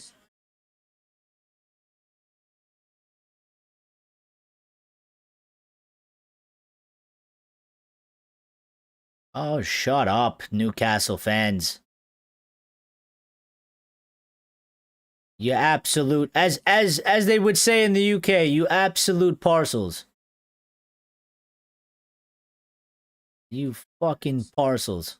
Shut up.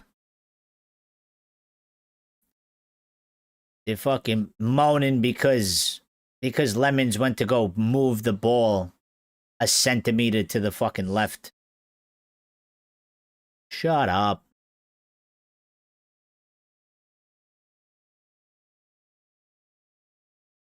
We take a throw in, throw it directly to Newcastle, and Newcastle take the ball from us.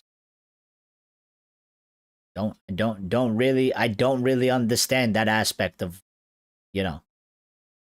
I don't know. When I was a child, it was an emphasis of like the fucking basic of what you do. Where there is a throw in, you move, you get open, and you throw the ball to a certain player sort of away from danger. And we don't do that. I don't really get it. We like to take the throw in and throw it to the other team. We like to take the throw in and throw it to the guy that's under the most pressure and has the biggest chance of fucking losing the ball. I don't really understand it. Lewis Hall. They're doing a really... And Bournemouth's gotten a yellow card for that. Alright, ref. You can fuck off too. They're doing a really good job. Their left backs and right backs. Okay?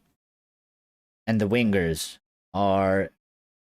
They're killing us on the wing right now. They're doing a very good job to stifle us out wide. Alright? Because the left back and right back... As soon as Mbeumo, and this is why I'm talking about we need to be more direct. We need to actually be making more runs in. We need to go in behind. Because they know we're trying to check in. They know we're trying to come short. And as soon as that ball leaves our player's foot, and our winger, like Mbeumo, is coming short for the ball, immediate press right on their ass. And that player has no option. Mbeumo, when he's coming to the ball, he's got no option. Okay, there's a player right on his back. He's got nobody to give the ball to that's in front of him or that he's facing. And we're losing the ball in that area. And I would say we need to flip it around on them. Instead of going short, fake the check-in, drag them in, turn around, make a run, and go in behind and send the ball over the top. And send in the runners. For the wingers. Send the ball over the top to the wingers. Let them run in behind. They're coming short. And they know we're coming short. And they're pressing us. Joelinton now gets a yellow card. Alright, fair play, ref. He's clapping. He's clapping the ref. Give him another yellow. for dissent. He's clapping the referee.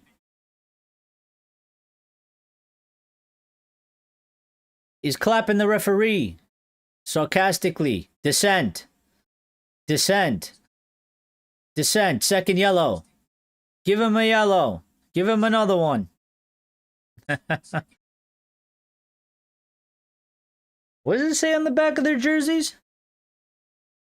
On Newcastle? Or is that just Joelinton's kid?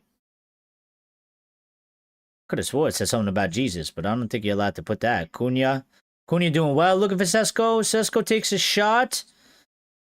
Gets bumped and falls. No call there from the ref. No foul. Now Luke Shaw is going to get a yellow.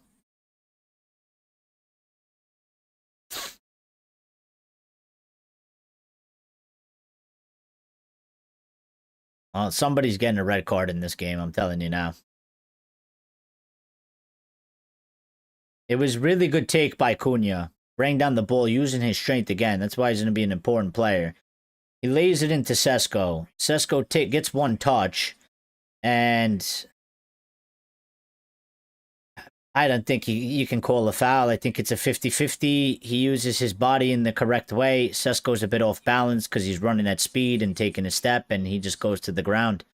And you know what? Sesko didn't really appeal. He didn't really appeal for it either, you know. I don't think I don't think there was a penalty. I don't think you give that as a foul.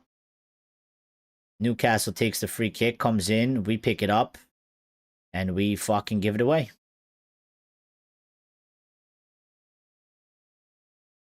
Ball comes in.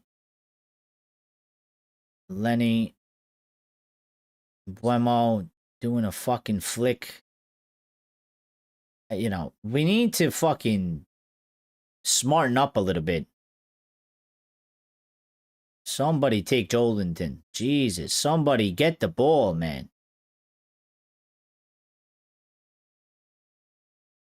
Somebody needs to grab their balls, okay? And there's a dangerous opportunity there. Ends up in Lemon's hands. Ball came into the box. Someone needs to get their balls, okay? And when Joelinton has the ball, somebody's got to fucking go in hard on him, okay? Because he is enjoying his time out there with the ball way too much. And he is having too much freedom on that ball. Somebody's going to have to come in. Get him a knock on the ankle, send him to the fucking ground. Cunha seems the form player at the moment. I'd bring on Ahmad for Brian. Well, the thing is that Cunha is doing very well with his aggressiveness and his strength. Yeah, it's helping him. He's also doing well with taking on the players. But, alright, what about that, ref? I would like... If Ahmad comes on, Ahmad has to do one thing and one thing only. And when he gets that ball, he's got to be ultra direct. And if he's not ultra direct, then it's a waste. Ball comes over the top here for Sesko. He chests it down. He holds it up. Nice footwork from Sesko there, but he's not in the box, and Buemo takes it. Mano takes a shot. Decently good shot from Mano. I did ask for him to take a little bit more shots. Good save by the keeper. It was a really good shot by Kobe Manu. Tough shot. Okay, right-footed to the left side of the goal, and he curled it. It's always going to be a tough way to score. But it was still a good shot, and good save by the Newcastle keeper there. And I do like that from Kobe. You know, I do want him to see do a little bit more of those when it's on. You know, and I think he did do well. So it was a very good shot. I'm watching that back. Really excellent shot by Kobe. Listen, that shot, I know about it because I played his position and I tried to do things like that. that angle is always very hard to score from. If you score like that on that trajectory of an angle, I mean, it's got to be fucking, the speed's got to be perfect. It's got to be too fast for the keeper to get it. The keeper had good reactions on that, but that was a well hit ball. That was a well hit ball. It had a good spin on it, good curve. The accuracy was pretty good.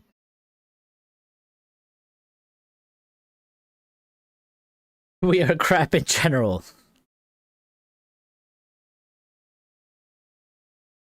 Well, I don't really feel like we're crap.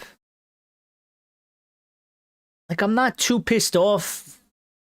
I'm not too angry about the performance. I kind of see it as like we've been fairly maybe average, maybe a bit slightly below average, and you know, we need to just turn it up a notch or two. We need to turn it up a notch or two. We need to find another gear or two. And I think if we could do that, we'll be all right, you know? It hasn't been you know, super exciting for us, okay? Maybe it's a little bit of a disappointment so far, but I'm not 100% angry with this, but they do need to, you know, they do need to take up another level or two in the second half, okay? You know. And that second half is going to be, you know, the ultimate important one. Cunha, nice dribble again. Cunha is doing excellent. Takes a shot. And Buemo, no! Oh, my. How? How? How? Fucking how? Bro, Cunha does so well. Look, there's like 4 players. He takes a shot. It comes off the keeper. Good save by the keeper. Hits off the Newcastle defender. Falls to Mbeumo inside the box. And I already envisioned him putting the ball into the net. And he fucking shot it over the net, dude. How? How? How? I want to fucking know how. No, Brian. No. No. You're fucking better than that. He knows it. Lack of composure. That was. Lack of composure. You know, maybe we do need Diallo. Lenny? Oh my god, that was so dangerous. Lemons got to the ball. And Lemons did well. And you know what? Actually, referee, you know, they should take a look at that. And if he simulated that, he should get a fucking yellow card. All right? I don't know if Lemon's got that. That might go against us. He didn't get the ball. But he's made a meal of it. Nah. It's fucking simulation. Simulation, bro. He hasn't even touched you. That's a yellow card for them.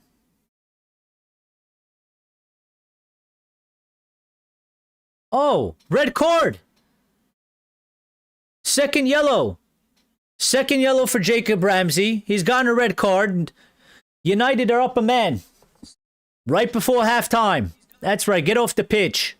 Jacob fucking Ramsey. No, dude. Oh, I don't know. From the other angle... Okay, from that angle, but that's a bad angle. Show us from the other angle. Because from the one angle, it looks like a fucking dive. Alright? It looks like there's no contact. But from the other angle, it looks like there might have been a bit of contact. Which I will be fair in this situation and say if there was minor contact, you can't fault him for diving.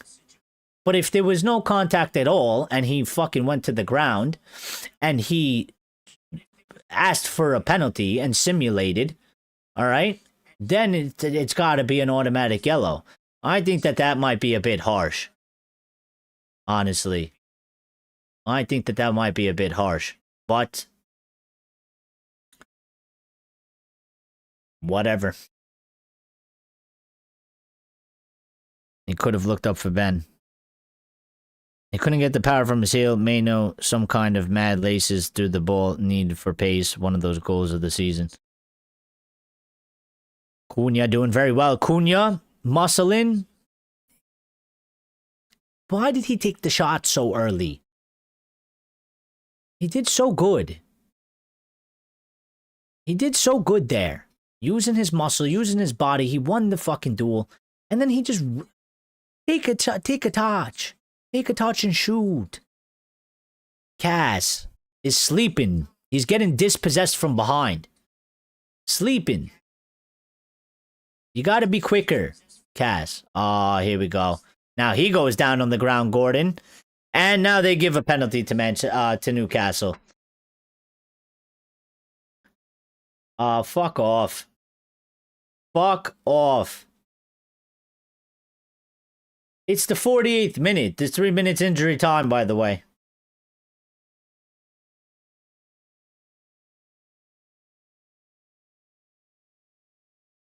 It's probably a foul.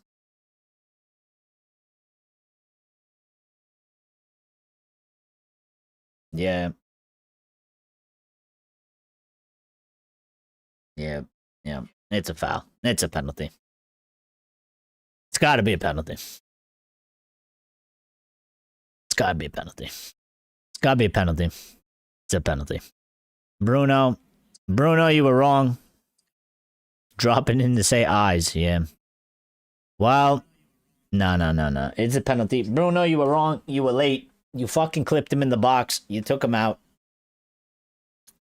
It's a fucking pen. And this is the biggest bullshit, okay? Because they've gone down to 10, all right? They have a penalty literally 30 seconds before fucking halftime. I expect penalties to go in, so I expect them to score. They're going to go in 1-0 into halftime, and then they're going to go into fucking ultra defensive mode.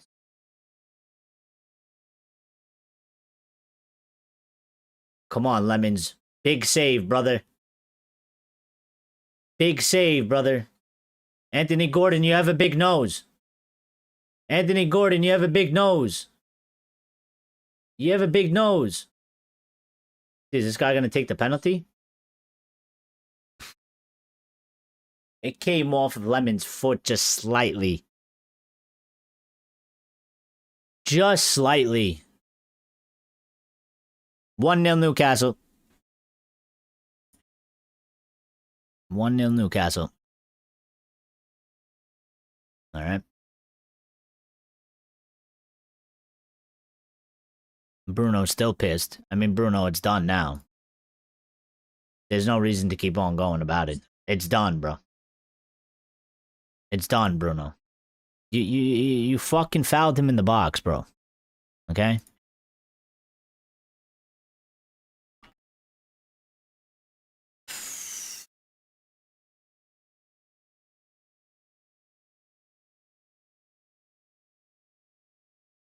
It's been Anthony Gordon. Disposed Uncle Cass. Ma's beaten. Bruno shouldn't be there.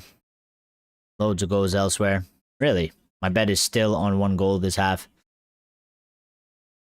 Oh no, the half is over.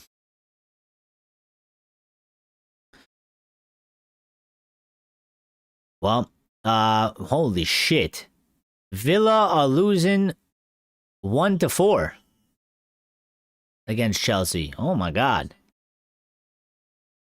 Alright, hold on. We'll talk about that in a second. As soon as this ref blows the whistle. I mean, he can't... The second half can't go on for much longer, can it?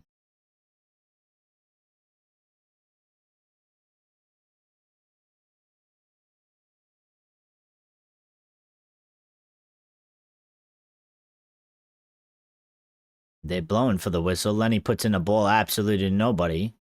Trippier could have headed it to the keeper. He didn't. Cass picks it up. We're suffering there, man.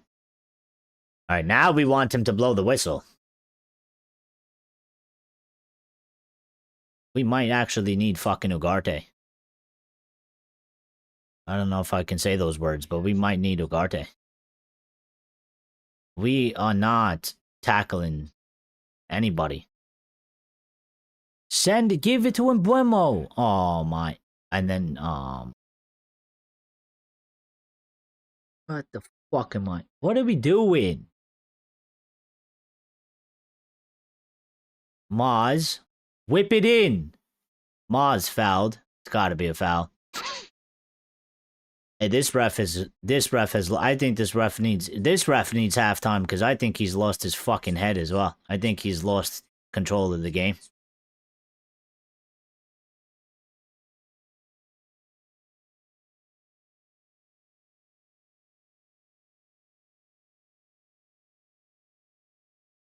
Look at what Tonali and Jolinton are doing to us. Oh, I'm seeing it. Look at Carrick. Carrick knows it too. Carrick can't even fucking... Carrick can't even look at the... He can't even look at the pitch right now. He's like fucking Amorim. Bruno's gonna whip this in. This has got to be the end of it. Put it in. Cass! Let's fucking go! Come on! Tied it up. 1-1, baby. Thank you, Mr. Referee. Uncle Cass. And just like that, Lawrence, we can now say, look at what Uncle Cass is doing to them. Bruno with the ball. Uncle Cass. Carrick's still not happy. He shouldn't be happy. Okay, we need more. But I will fucking be happy. Everybody's onside. Nobody was marking Cass. Great ball from Bruno. In the perfect position. Beautiful, perfect header from Cass. You couldn't have headed it any better. Exactly the way you need to head it. Down into the ground. Away from the goalkeeper. And it's Uncle Cass. And he is on a tour of giving us gifts on his farewell. Something about David Beckham. We are maybe a bit fortunate. 8 minutes of injury time, though. A bit excessive. Well, listen, it is what it is. It is what it is. You know, nothing that we can do about that. Eddie Howe, go complain about the referees, whatever the fuck it is. I don't know. We have nothing to do with that. We have nothing to do with that. I don't know what his decision, I don't know what his decision, the referee, and was given all that extra time in the injury time.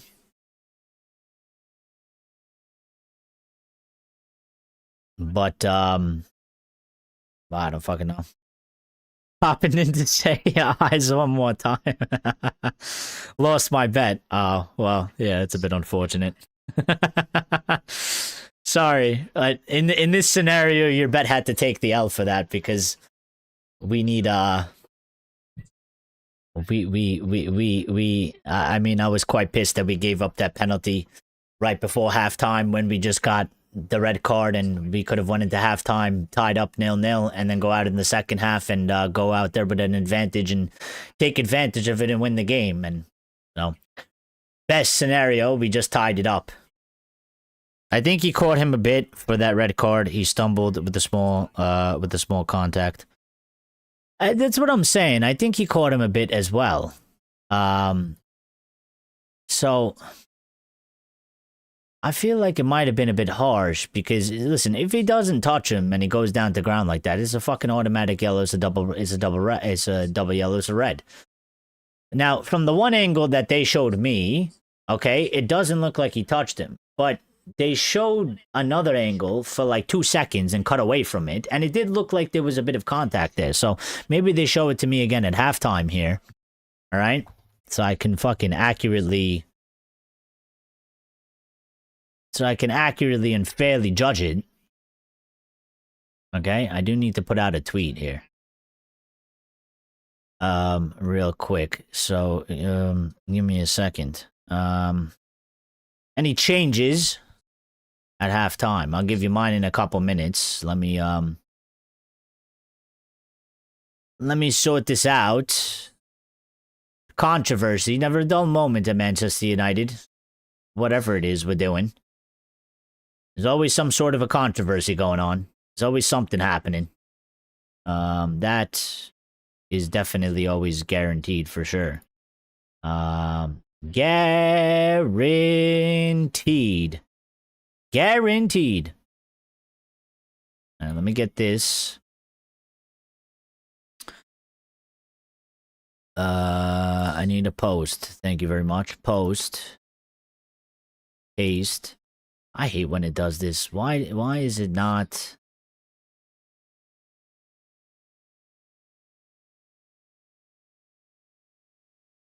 It's never formatted correctly, and then I have to format it myself, which I don't want to do.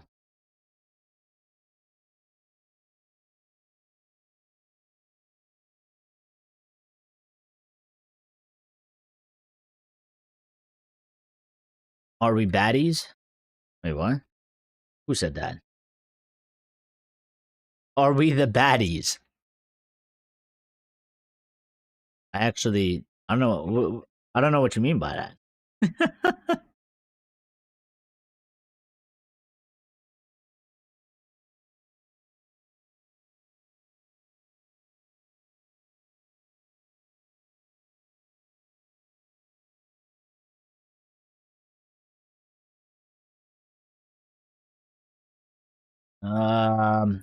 Give me this. I need the stream link. Okay. Oh. Oh my God, technology. You know when technology just doesn't work the way it should?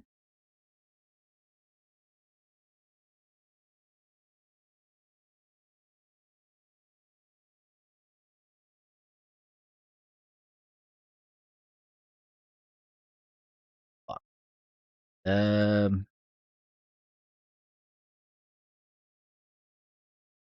Newcastle United. Need to type in Newcastle. Newcastle. I gotta make it. Oh, I gotta change the score on the stream as well. Oh my God, now what did I do? I don't know what I did. I don't know what I did. I hit a button and I don't know what happened.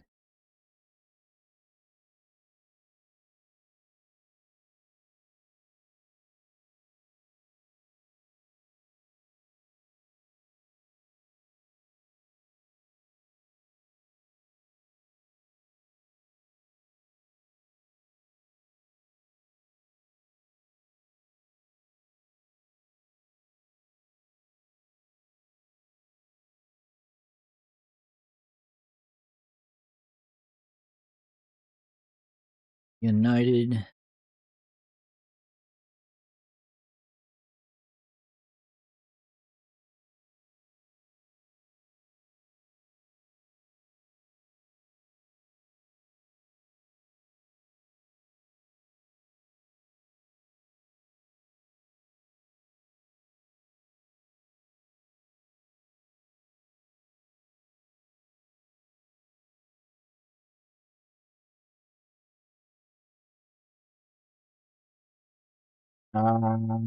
Sorry. It's a meme. I'll send it on the Discord. Yes, do so. I have not seen it. I am not aware of it. Sorry, people. I'm typing. It's hard to think and type and then talk and think of thoughts to speak to the chat. All right, I'll be done in a second.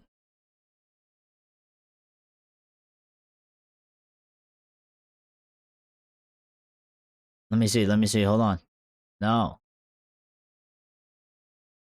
Let me see. They're showing it.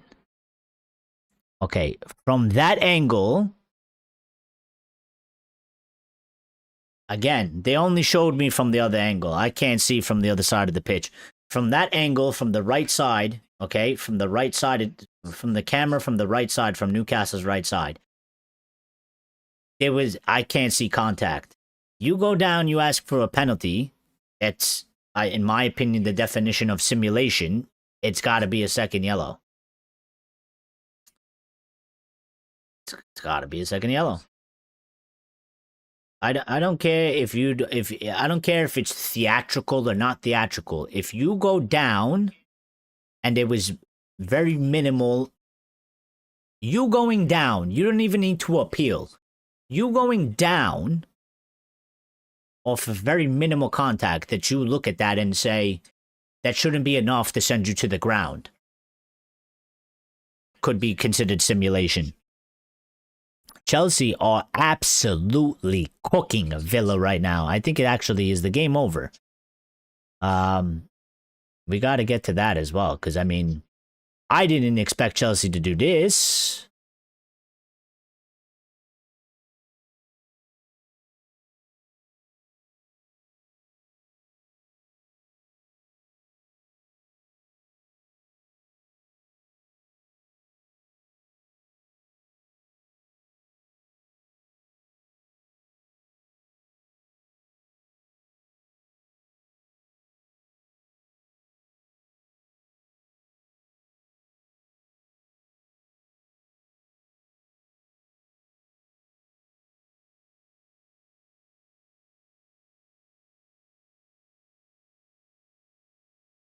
Go to Manchester United's Twitter account real quick.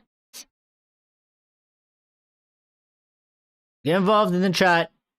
Give me your thoughts, comments, first half, changes you'd make for the second half. Type away. And I'll get to you in a second. All right? I'll get to you in a second.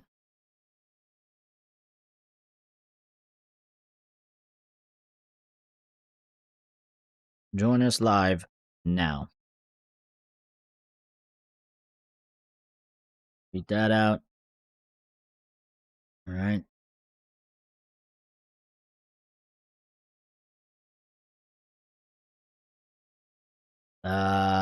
What's happening here? So, it is the... I don't know if that's right. Okay, well, I'm a bit confused since all the other 4 games started at the same time. How Villa and Chelsea are in the 82nd minute of the game, while Brighton,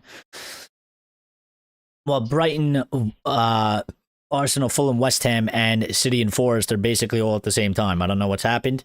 But to keep you updated around what's going around the league right now, Villa are losing at home 4-1 to Chelsea, 82nd minute. There's not a lot of time left there, and I don't think Villa is going to find 3 goals in the next 8 minutes. So, thumping by Chelsea to Aston Villa, which, you know, well, we would have liked the draw because 2 birds, 1 stone, I guess, cancel each other out. But I did also say, listen, if Chelsea win, Chelsea have a really the toughest schedule. If we can figure out how to win, it's really good for us. Chelsea will keep the gap that it was already before we started on Chelsea, which is good enough. And we'll create a bit of a gap on Villa if we could figure out how to win. Brighton are still losing 1-0 to Arsenal. It's the 90th minute there. Fulham and West Ham are Fulham are losing at home 1-0 to West Ham in the 90th minute. Manchester City and Forest are tied at 2-2. So for the Premier League title race, very good news for Arsenal fans.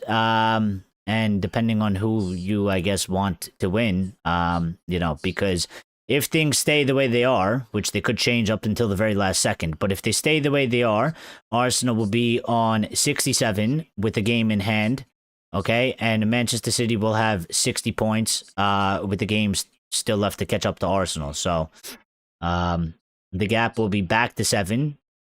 But I always factor in the game in hand as a win, so I would say 67-63, which would bring it back to a 4-point gap. And then obviously we are 1-1 at halftime. Newcastle down to 10 men. It's going to be a very interesting second half. He went down on minimal contact, but it's still contact, so not a penalty or a red card. Huh? Well, if it was contact... Well, okay.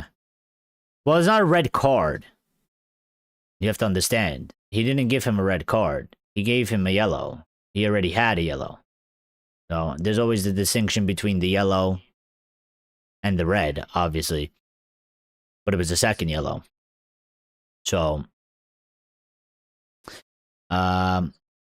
if Lemons had made any contact with the ball, he could have just called it a corner and not had any controversy. But Lemons had no contact with the ball.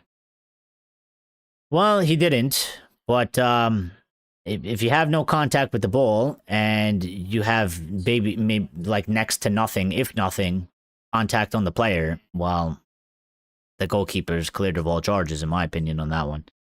So you kind of have to rule the penalty or dive because Lemons pretty much made no contact with Ramsey. Hard to say, but Ramsey simulated full contact.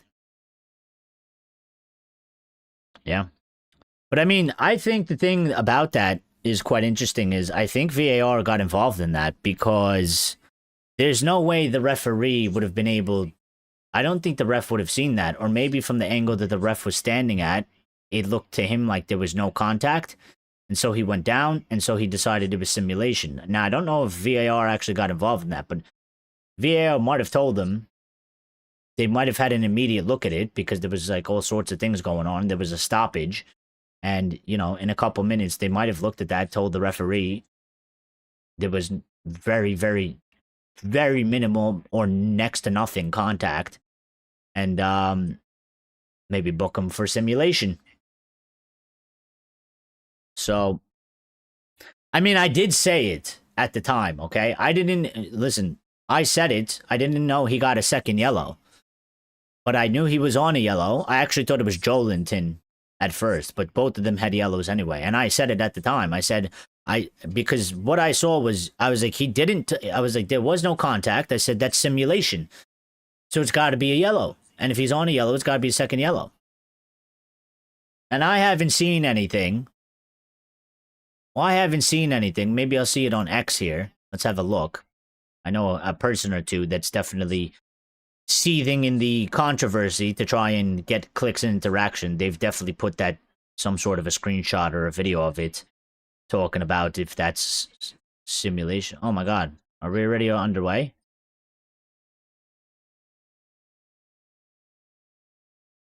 Oh, we're about to be back. That was quick. You know this. You know the halftime goes by really quick when I do these things. I feel like when I'm just watching the match.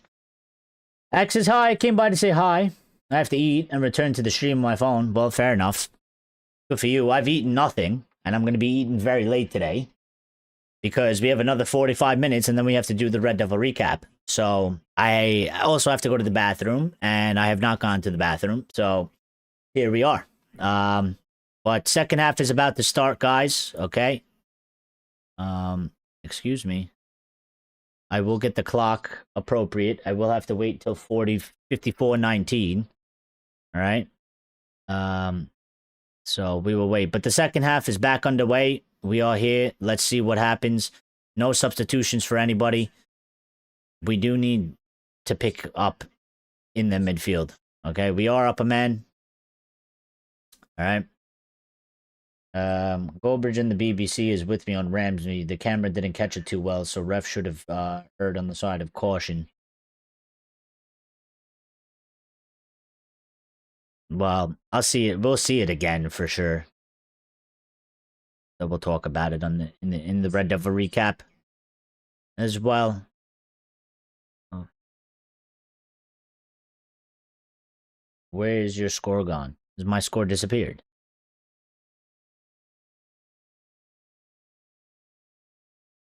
No, my score is there.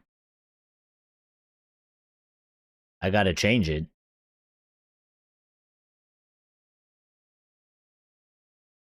Are you not seeing the score?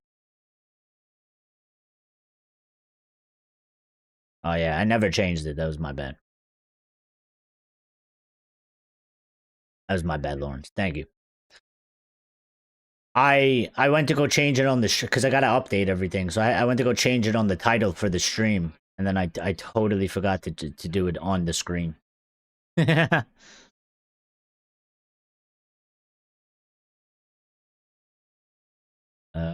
need to wait 54:19. We gotta wait. Yeah, I gotta remember that because I'm so gonna forget.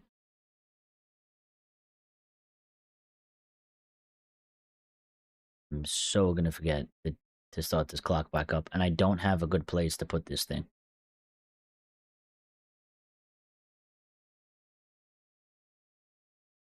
We're looking for Cunha to get something going.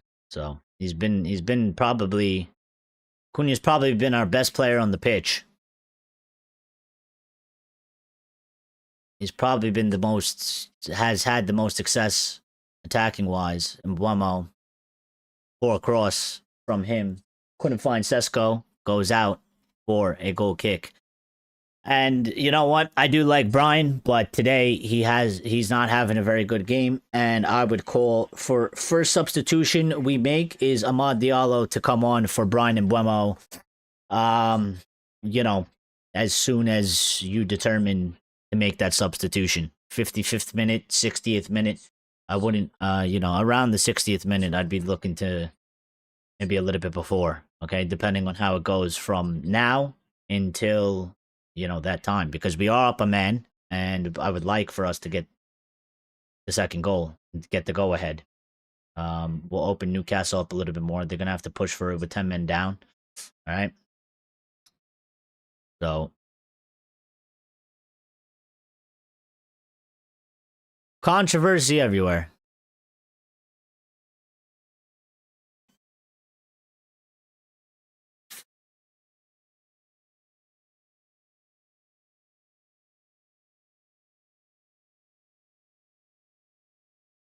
Maz, nice tackle there. Bruno picks it up, looks for Cunha. Cunha heads it down, looking for Sesko. Brian's making a run. Gives it to Brian. Brian, good first touch. Jolinton coming in. Brian needs help. Ran out of time, ran out of space. Brian lost the ball. Brian lost the ball. I rate Forest. Played well against us. Doing our Arsenal a favor now. West Ham or Leeds to go down. Well, West Ham are winning, are they not? So, I don't think West Ham's going down. I think Spurs are going down. And Forest, again, the draw. Which is a good point for them. Real quick. Did the match end? West Ham won. That's a big win for West Ham. Away from home to Fulham. 3 points for them. Arsenal won. And the Forest City game is still live.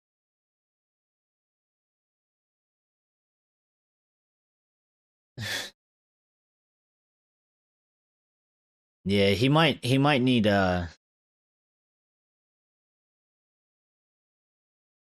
he might be maybe he's a bit overused.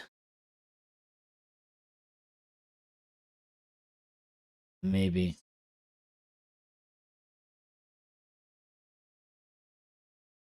Although, I don't know. We got to look at the average of minutes, yeah, because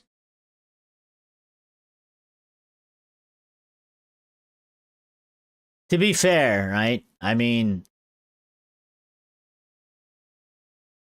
Cunha and Bruno, miscommunication. Can't be miscommunicating there. That's fucking, It's a fucking 6-yard pass, bro. He's right there. Well, you know what? But also, that's Bruno's fault on that one. That's Bruno's fault on that one because he made the run in, and if he was going to stop like that, communication. Say something. Don't pass or stop the run first. A wee break even. Well, the thing, what I will say about Brian is, okay, he's come from Brentford, and you know what? Brentford, obviously, they don't play European football, right? And so he might be used to maybe playing Premier League FA Cup and, Carabao Cup, and they don't tend to go far in those competitions either. So maybe his fitness level for how much minutes, but he played a lot of minutes for Brentford. So, in terms of even if they were playing one match a week, he would play a lot of minutes for them, and he would always be basically starting for them. He was one of their best players. So, but I'm just thinking of that in terms of when we go into a season and we're playing Champions League, we're playing FA Cup, we're playing Carabao Cup, and we're playing 2 to 3 matches a week, we're gonna want him and need him to play a lot of games, so, and a lot of minutes. Kobe wants 100k max with his form lately.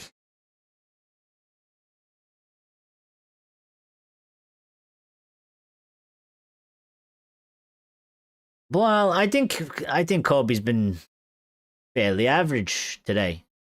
I don't think he's been horrible, but I don't think I can't say he's been great. I can't say he's been fantastic either. Gordon's got a shot and Lemons picks it up. Oh shit, the clock. Oh wait, no, it's not time yet. I so want to get the clock right for once. I never get the clock right. Kobe is an under 21. Well, he is 20, is he not?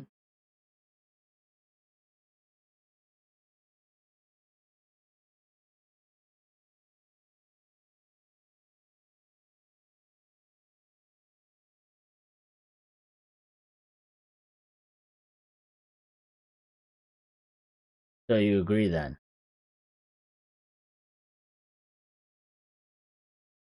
Well,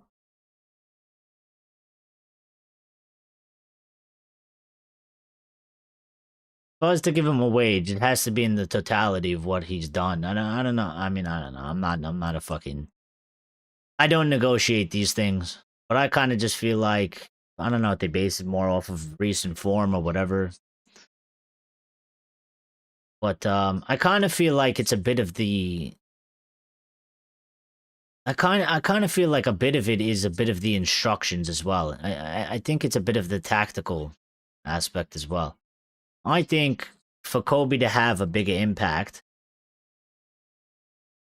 in the game, to play to his strengths and what he currently has, he needs to be able to get closer to the box. And playing how we're playing, he can't really do that. He's not allowed to do that because he needs to stay in a certain position in the pitch, and he needs to improve in terms of patrolling the center area of the pitch without the ball. He needs to improve on that aspect. I can see why Ruben Amorim wasn't using him in his system. And I think it was for that reason, which I always said I understand that part. I think it's a lot of the things that has to do with Kobe without the ball.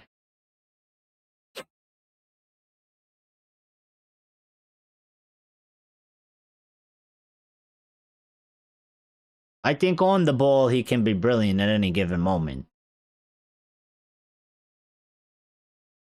He reminds me of Iniesta and Xabi. He'd be nice in Spain 15 years ago. Well, listen, I think, again, he's still a young guy, and there's a lot of room for him to grow. And I think over the next 3 to 5 years, there's a lot of room to grow, and he could really make himself, a player with a ton of presence on a consistent basis. Yeah, he does sometimes go in and out of having a presence, and then sort of like you kind of don't notice him.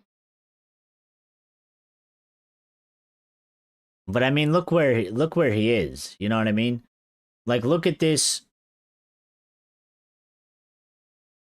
Like, look at the attack. Look at where he is. You know what I mean? He's all the way back there. I think when when he first came onto the scene and when he was really thriving, Kobe was the one that was going up next to Bruno. Kobe was the one that was finding himself on the edge of the box. So he was able to make more things happen in an attacking sense.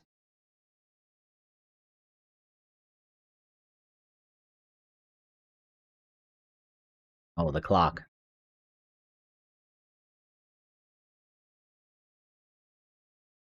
Fuck, I'm way past it. I fucked it up again.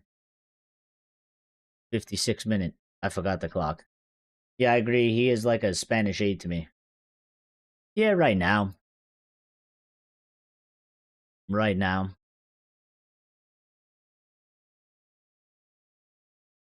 It's a good defensive block though from Kobe. Talking about him right there.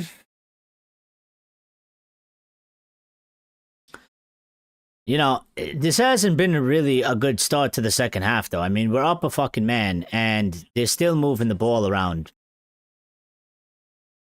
way too easily and way too freely and better than us. And that's sort of a fucking disgrace.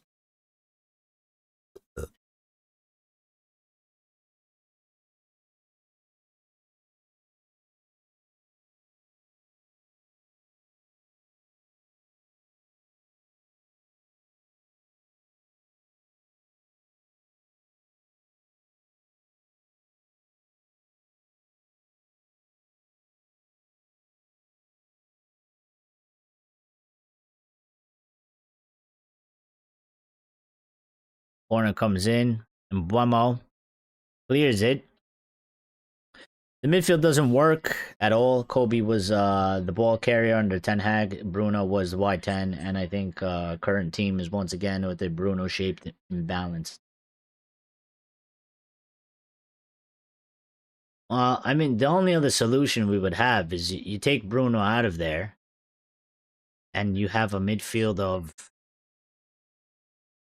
Cass, Ugarte, and Kobe, and let Kobe be sort of the like you say, the ball carrier.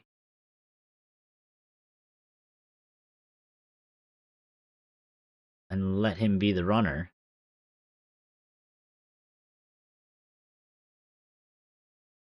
Cunha. Cunha is, I mean, a couple of our other players, they need to step up the level. To step up to level of Cunha. Cunha has been taking the game. Changes are coming. Delo is coming on. Manuel Ugarte is coming on. Some interesting changes by Michael Carrick there. That's not what I would have really pegged. I said Amad Diallo is the first guy that I would put on. Instead, we're getting we do need a midfielder, so you know, we do need something to change in this midfield. So I can understand Ugarte coming on. It's going to be interesting to see who he comes on. If it's going to be a direct midfield swap, I'm a bit. I mean, I'm not. Listen, I've said this before. I'm not surprised that Delo is coming on. I don't think Mazawari can give us 90 minutes. Seems, I don't know. He's not doing bad. He's not doing bad. Maz isn't playing bad, but it always seems like, oh, beautiful ball. Oh. No. That was a really good ball by Bruno. Found in Buemo. Really good ball by Bruno. And this is what I'm saying. This is why it's so hard to take out Bruno, because you're not going to get that from anybody else. It's you know, how can you not have Bruno in the team? You got to have him in the team.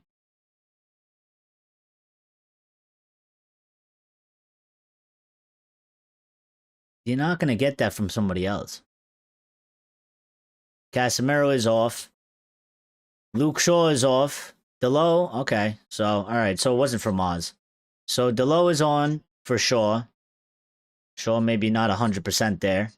I guess Delo is going to the right, Maz is going to go to the left, and Cass has come off, and Ugarte's come on, which is going to be very... I mean, I think it's a bit of a risky one. Cass has been... Listen, he scored the goal, okay, from the set piece, but he's been a bit slow to the races in terms of reaction time, and he hasn't been able to sort of keep up with the quickness of Tonali and Joelinton. All right, but it's gonna. We don't have the most faith and trust in Manuel Ugarte, so it's a bit of a risky one for me. Because, I mean, if Ugarte comes out here and he's shit in the bed, it's going to be way worse than whatever Cass was doing for us. You know what I mean? Ugarte picks it up, gives it to Delo. They both get their first 2 touches. Maz has shifted out to this left-hand side, and Delo is on the right, which I expect fully. See what Delo can give us. You've been sent to the bench. Bruno, I would take Brian and Buemo off. I think Buemo has to come off. It's not his game. He hasn't had a great game.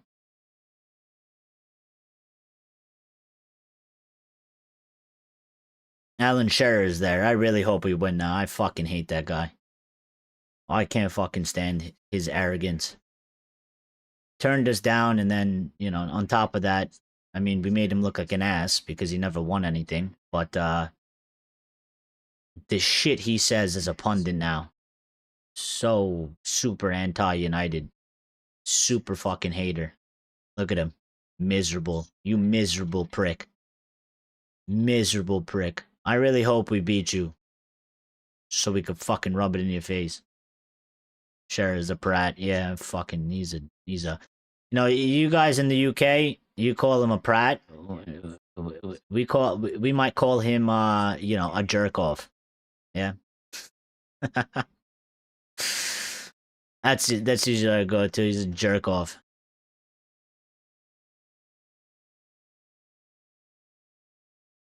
Um, what we lack is having options. The player have their deficiencies that surface from time to time, and nobody to rotate with. Alenga giving Maz a hard time there. Maz is gonna get a yellow for that. I basically don't like the 4-2-1-3. I don't think we need Brian and Cunha both on.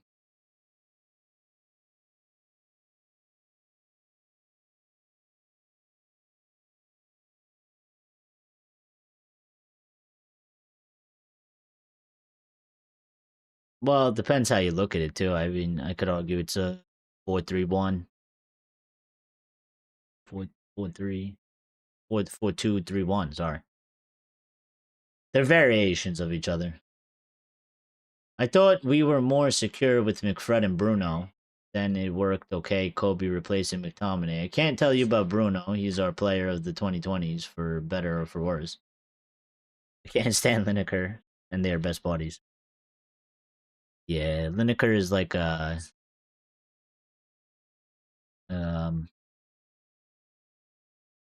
I don't like how Lineker is so he's so self-righteous, you know?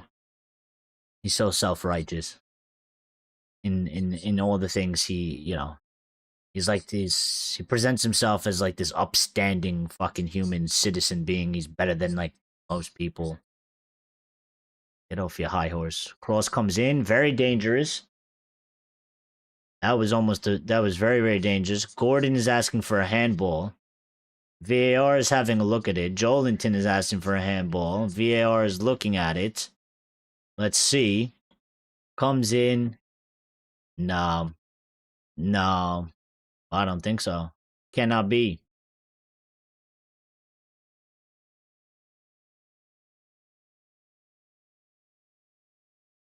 And in my opinion, long time, Newcastle have had the best midfield in Prem. They have a very good midfield. They have very good midfield. Their midfield has given us trouble for at least the last 2-3 plus years.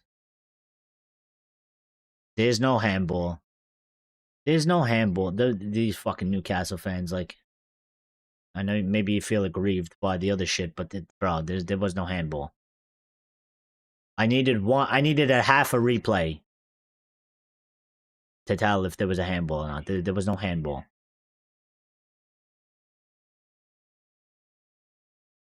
Corner comes in. Gordon with a fucking chance and a half. Completely unmarked at the back post. Should have been a goal to Newcastle.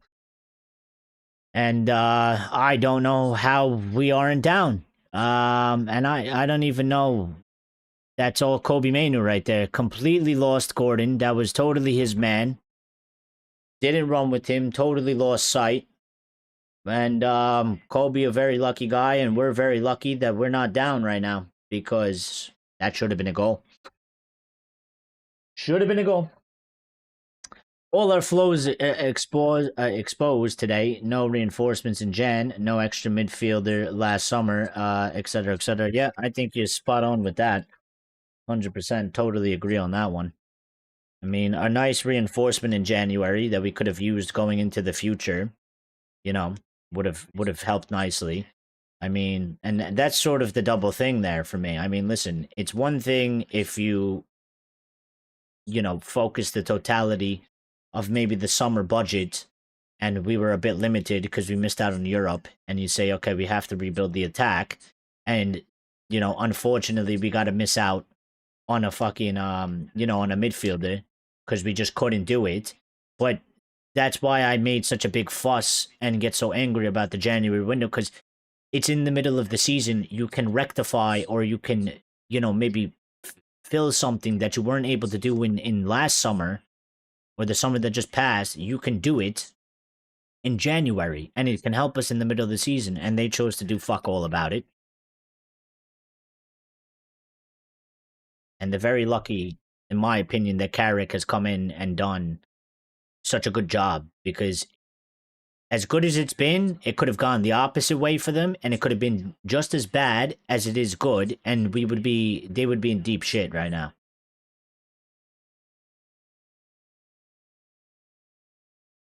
Cunha gets a foul there.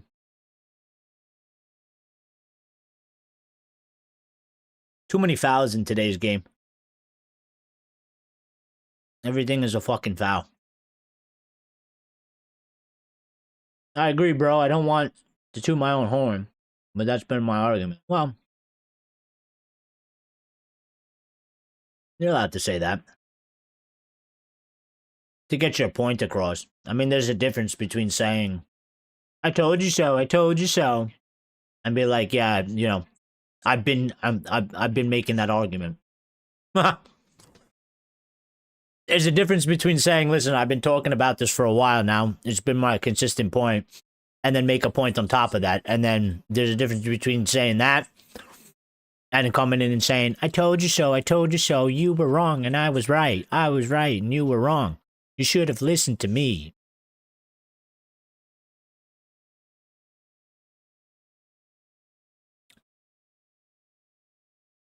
I actually think Howe would be superb at Old Trafford. That trick he played reinventing Joelinton in the midfield. Well, I did like him, and I did say that once about Maz. Hold on, Maz. Took a shot and blocked. I need to eat a snack because I'm starving. I'm eating.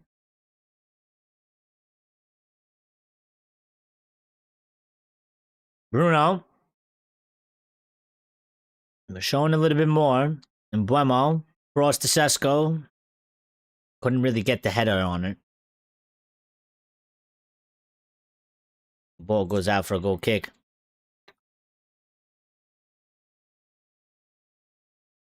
You know, and Buemo could have went down there, I think. Let's see it again.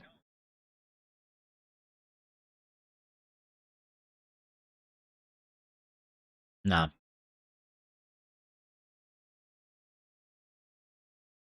I thought Joelinton caught him.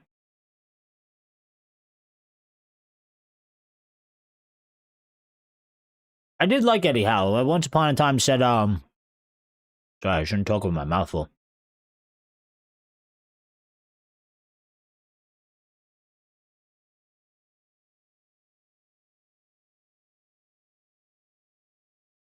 I did say once upon a time, I think, I don't know if it was before Ten Hag or when Ten Hag got sacked, but I said I did like Eddie Howe, and it was one that maybe I would be looking to give the job to, once upon a time.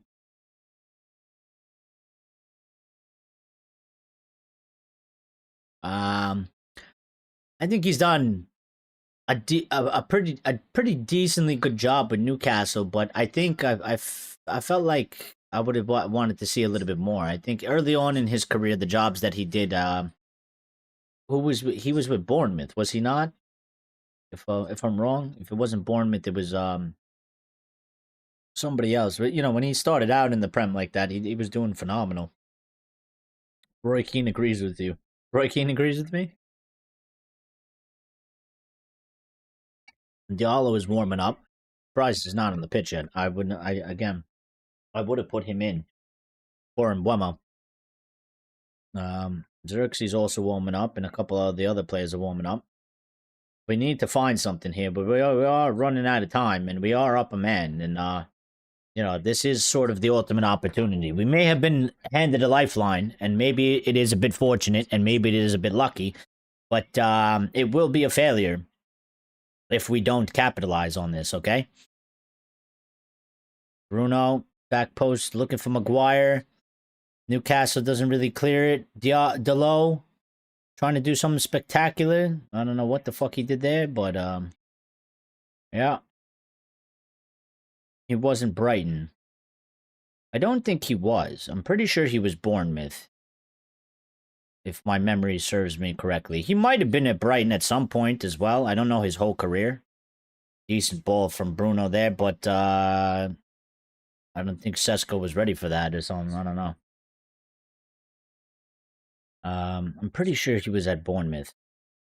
I don't know where else he was during his time as a manager in totality. I do remember him coming into the league, into the Premier League. I think when Bournemouth got promoted, you know, sort of the first time or whatever. Um,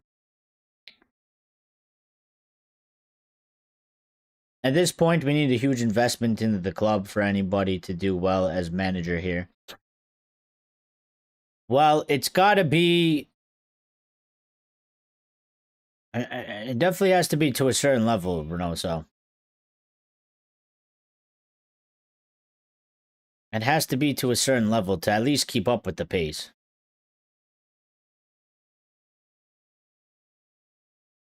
Really good ball. Dan Burn making a slide tackle there on Ugarte, goes out for a goal, for a corner, sorry. Ugarte getting in a forward position. Dan Burn getting the veins popping out of his neck on that one.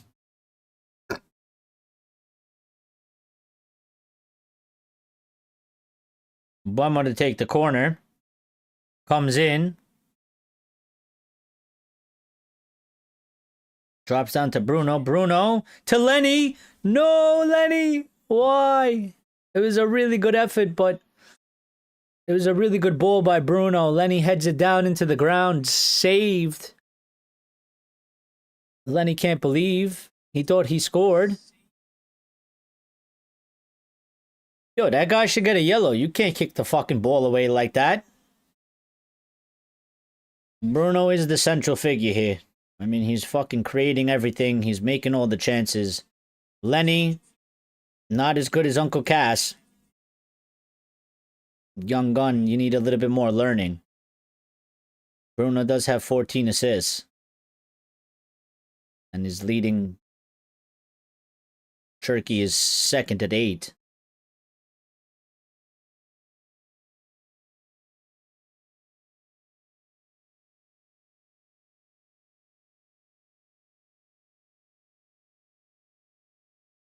Bruno and Buemo. Bruno to Ugarte. Ugarte with the header. Ooh. Just over. And me and him have had the same reaction. Bruno, again, another excellent ball. You would like one of these to go to fucking Sesko.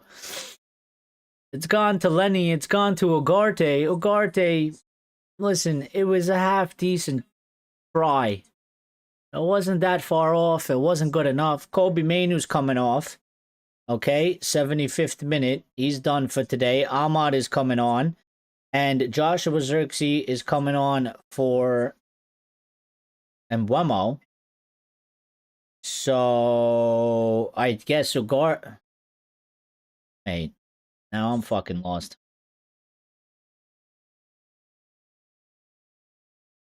Kind of interesting.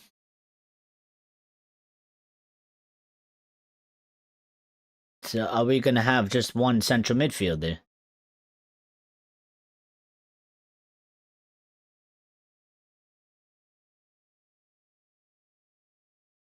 Interesting. Well, half of the team has been called in by Michael Carrick, so he is giving the team instructions. He may be going for it here. He might be shifting some things around, which I expect. Eddie Howe is going to do the same thing for his side. There's a bit of a break here. Is this the Ramadan thing they're doing, or is this just like, you know, I don't know what's happening, but it seems like they got a bit of a drinks break on this one. We do got the United supporters in there. They're up top. They're up top in the corner. Away fans have traveled there in numbers, fully packed out.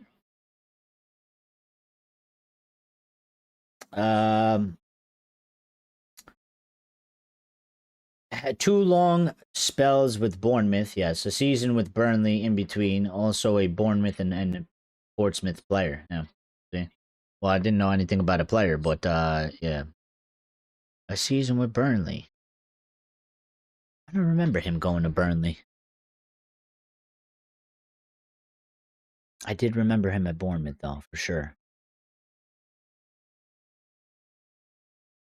It was hard not to remember him at Bournemouth, as he came in with Bournemouth, and Bournemouth were like sort of new, you know, for me in my era. Like I'd never seen them in the Prem, and came in. He did a really good job with them the first half. He kind of took it, you know,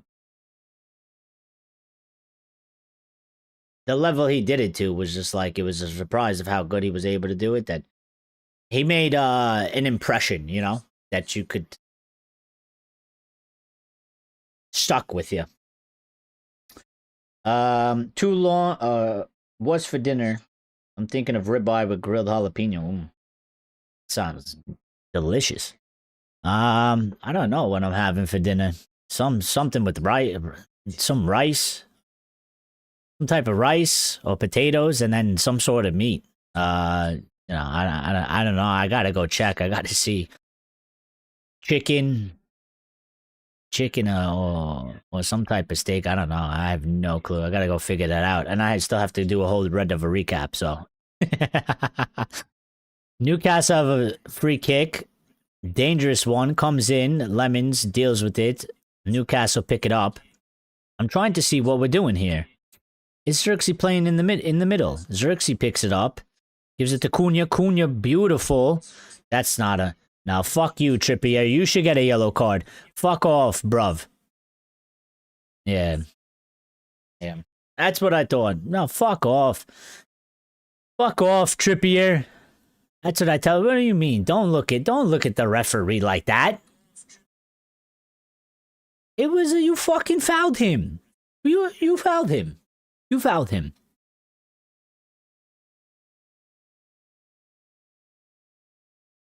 You fouled him. You absolute parcel.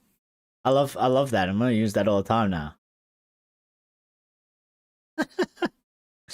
You absolute parcel.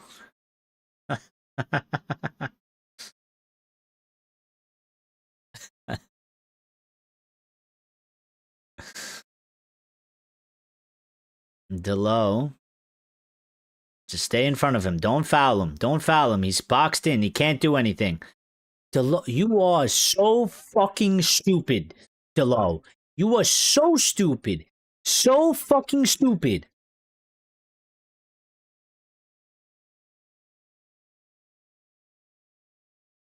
So dumb. You boxed Gordon in. It's a fucking 2v1. He's stuck in the corner. He's got no option. This guy grabs his jersey, grabs his arm in fucking 2 centimeters away from the linesman. Why? Why? You were so stupid. We had him trapped. They were fucked. You gave him a way out. Why? So stupid. Unbelievably stupid. This is what I talk about when I say IQ.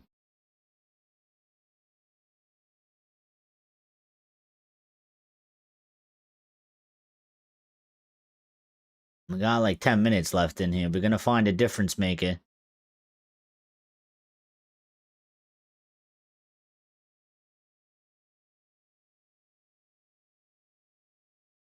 See, for me, this aspect, we need to be more threatening, direct forward. We're up a man, by the way. Does it feel like, does anybody feel like we're up a man? Does anybody feel like we're actually up a man? Because I feel like we're still playing 11v11.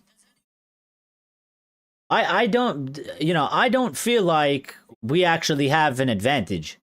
I feel like there's still 11 players for Newcastle. Bruno? No dice on that one.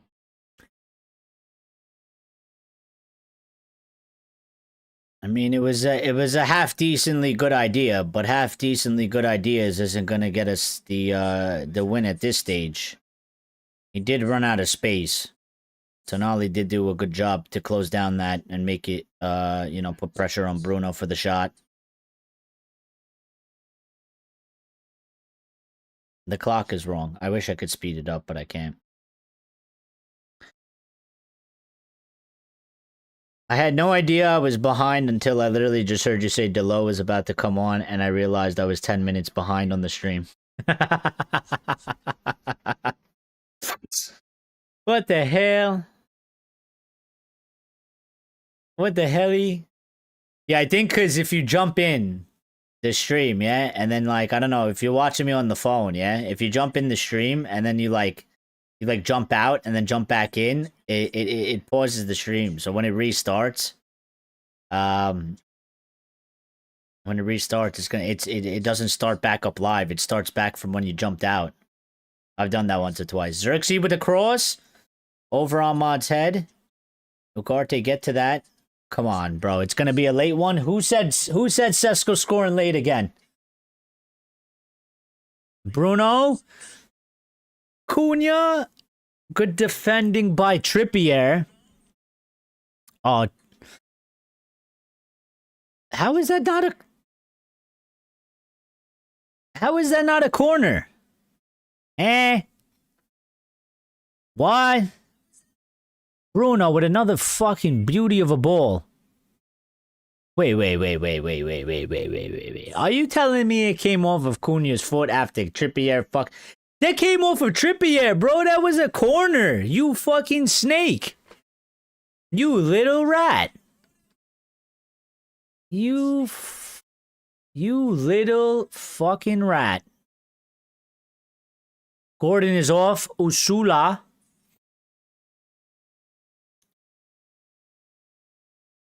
Osula is coming on. No, Wissa. Interesting move. They paid £68 million. Malacia is coming on. All right, well, I've gotten a lot of wrong today. The build-up to this match, I said we ain't going to see Well, okay. Nope, I was right. Maz had to come off. He got a bit of a knock. Okay, well, I guess something I shouldn't really be happy about, but yeah, I did say that Malacia would only come on if we needed him insurance-wise. Shaw came off. We have no other no other left back, no other right back. Maz got a bit of a knock, had to come off. Rare opportunity for Malacia. This makes me a bit nervous as well because I mean, he's barely fucking played. And you just don't know what you're gonna get from this guy. He could be fucking absolutely horrible. I assume he's not sharp. He's definitely not match sharp.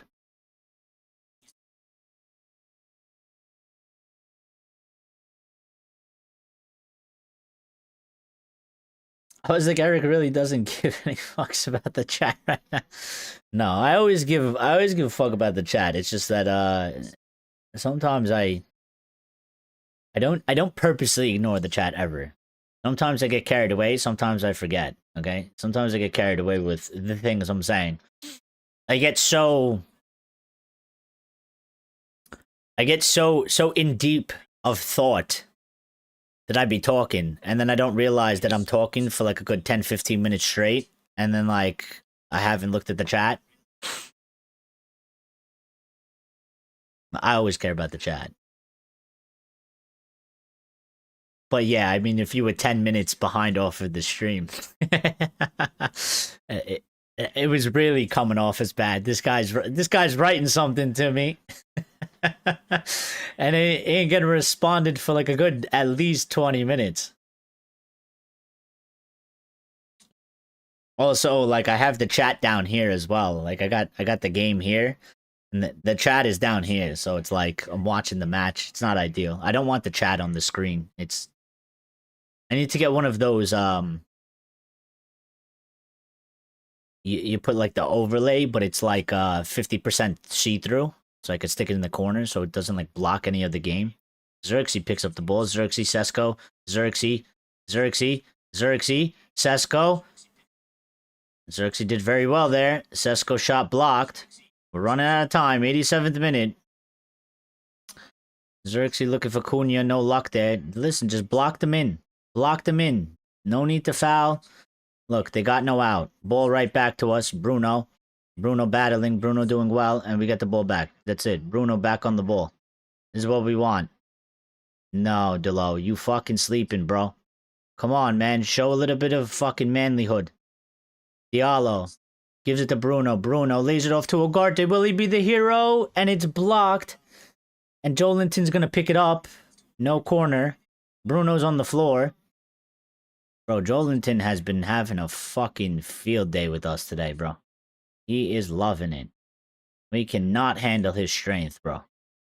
We don't have a player that can match his fucking physicality. Xerxes ripping a shot. Ooh, it was a really good one. Really good save as well from Ramsdale.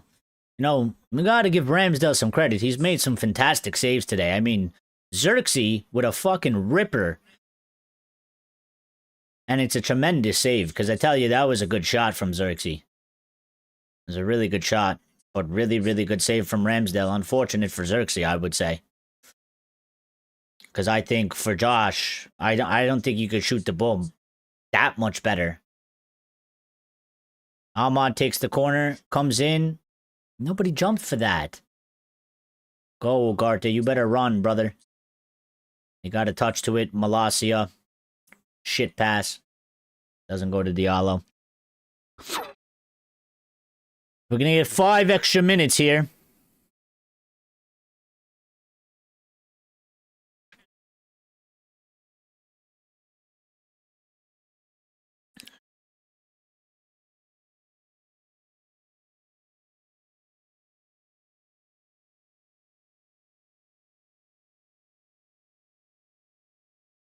Cunha loses the ball there. Tyrell Malacia. Bro, fucking Maguire, get back in the center. Oh, fuck off. They've scored. And that's it. You got it. Osula comes on. And fucking scores. And that's probably the dagger there. Fuck off.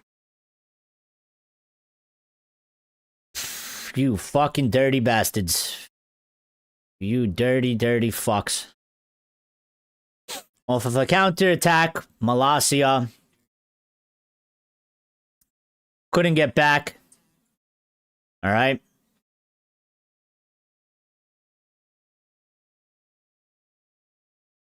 Let's watch it back, so I could properly describe it.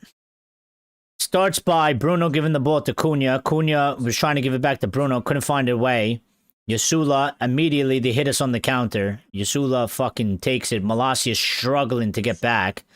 Never gets set. Yasula cuts inside. Maguire doesn't do well to step up. And just a fucking really good shot by Yasula. Curls it right around Maguire. Hit with fucking phenomenal pace. And Lemons had no fucking chance. No chance. He couldn't even react to it.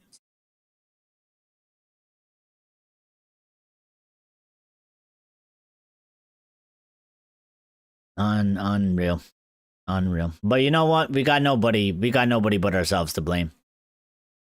We got nobody but ourselves to blame. Okay? We not good enough. We've been up a man since the second half, since the beginning of the second half, and we haven't done good enough to take advantage of that. We haven't played to the level. Again, it never really felt like we were up a man, did it? So we have nobody but ourselves to blame, because you stay at 1-1, you always give an opportunity for some shit like this to happen. You know? And we just haven't done well enough. We had there was a couple decent opportunities, but we didn't take them well enough. You know, and Blemo missed that sitter in the first half. How important would that have been for the match? And we're facing down the barrel of defeat to a 10-man Newcastle. And if it was Ruben, we'd burn Old Trafford to the ground. But I guess different circumstances, different feelings, but I said we were going to be red invincibles. Oh no, I'm a minute behind. Damn. Buggers, they actually deserve it.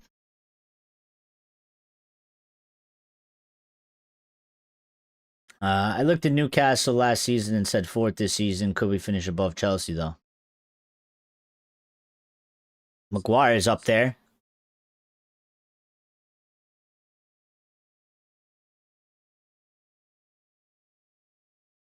I'm fucking pissed. These fucking Newcastle fucks. I dislike their fans wholeheartedly. I dislike their fans wholeheartedly. These fuckers got a little bit of money and got a little bit better, and they think they're the shit. And I'm really mad that we're gonna lose this fucking game to them. Fuck them.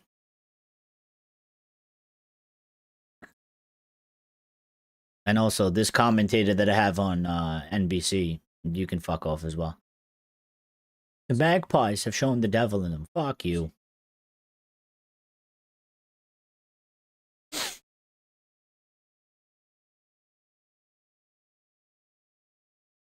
Licking your lips.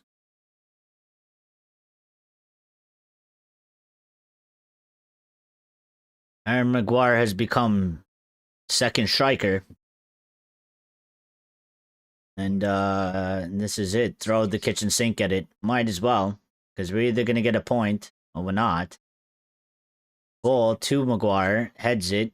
Balls to Newcastle. They clear it out. And it's basically no nonsense defending time from Newcastle. They ain't going to fuck around with this. I maybe have a little bit over a minute. Although I do feel like the referee is going to sort of make amends for what he did in the first half, and he's going to not add on any time past 5. Cross comes in. Maguire finds it with his head. And the ref gives a foul against us, and everything is going against us.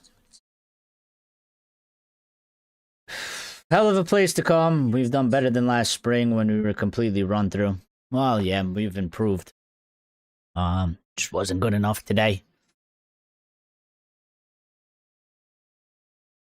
Geordies are always annoying, which is why I don't enthuse madly about Mr. Carrick either. Quiet man, though, he is. Yeah, I mean, look at them. Look at these fucks.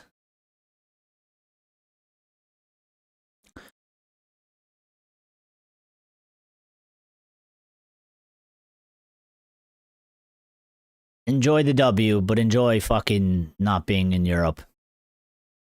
And enjoy, and don't worry, maybe we get the last laugh and we... Oh, Garte's fucking slipping and losing the ball. That's not a foul. Fuck Tenali. Go. Go. The ref is letting it go again. Come on. We don't have much time. If you're gonna find something. Bruno. To Delo. Delo, you better put that fucking ball into the box. What the fuck, Delo? Everybody's looking at the ref. Throw it. No, he stayed down. Tenali stayed down. He's gonna have to add on. Now. Tenali is down. Flat cap throwbacks.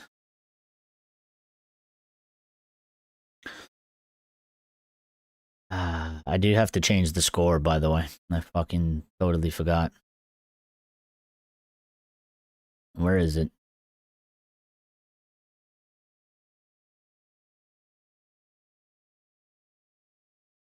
Oh, we stay 1. They're on 2.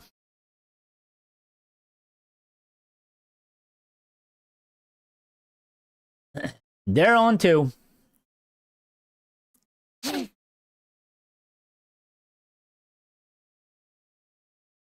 We fucking blew it. We blew it. We blew it. Thankfully, Villa lost.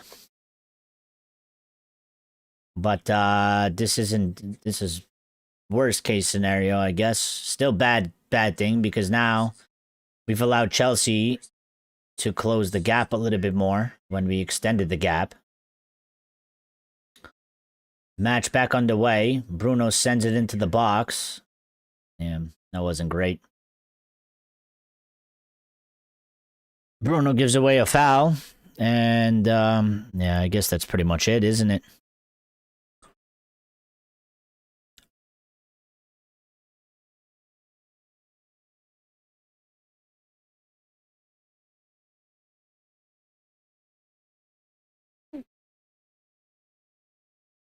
Apparently, there's still a minute left to play.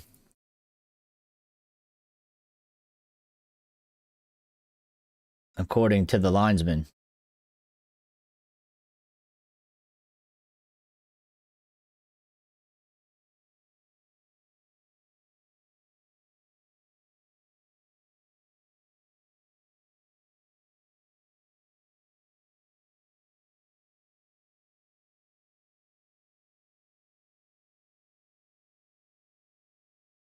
Newcastle fans are whistling for the whistle. Referee still not wanting to whistle.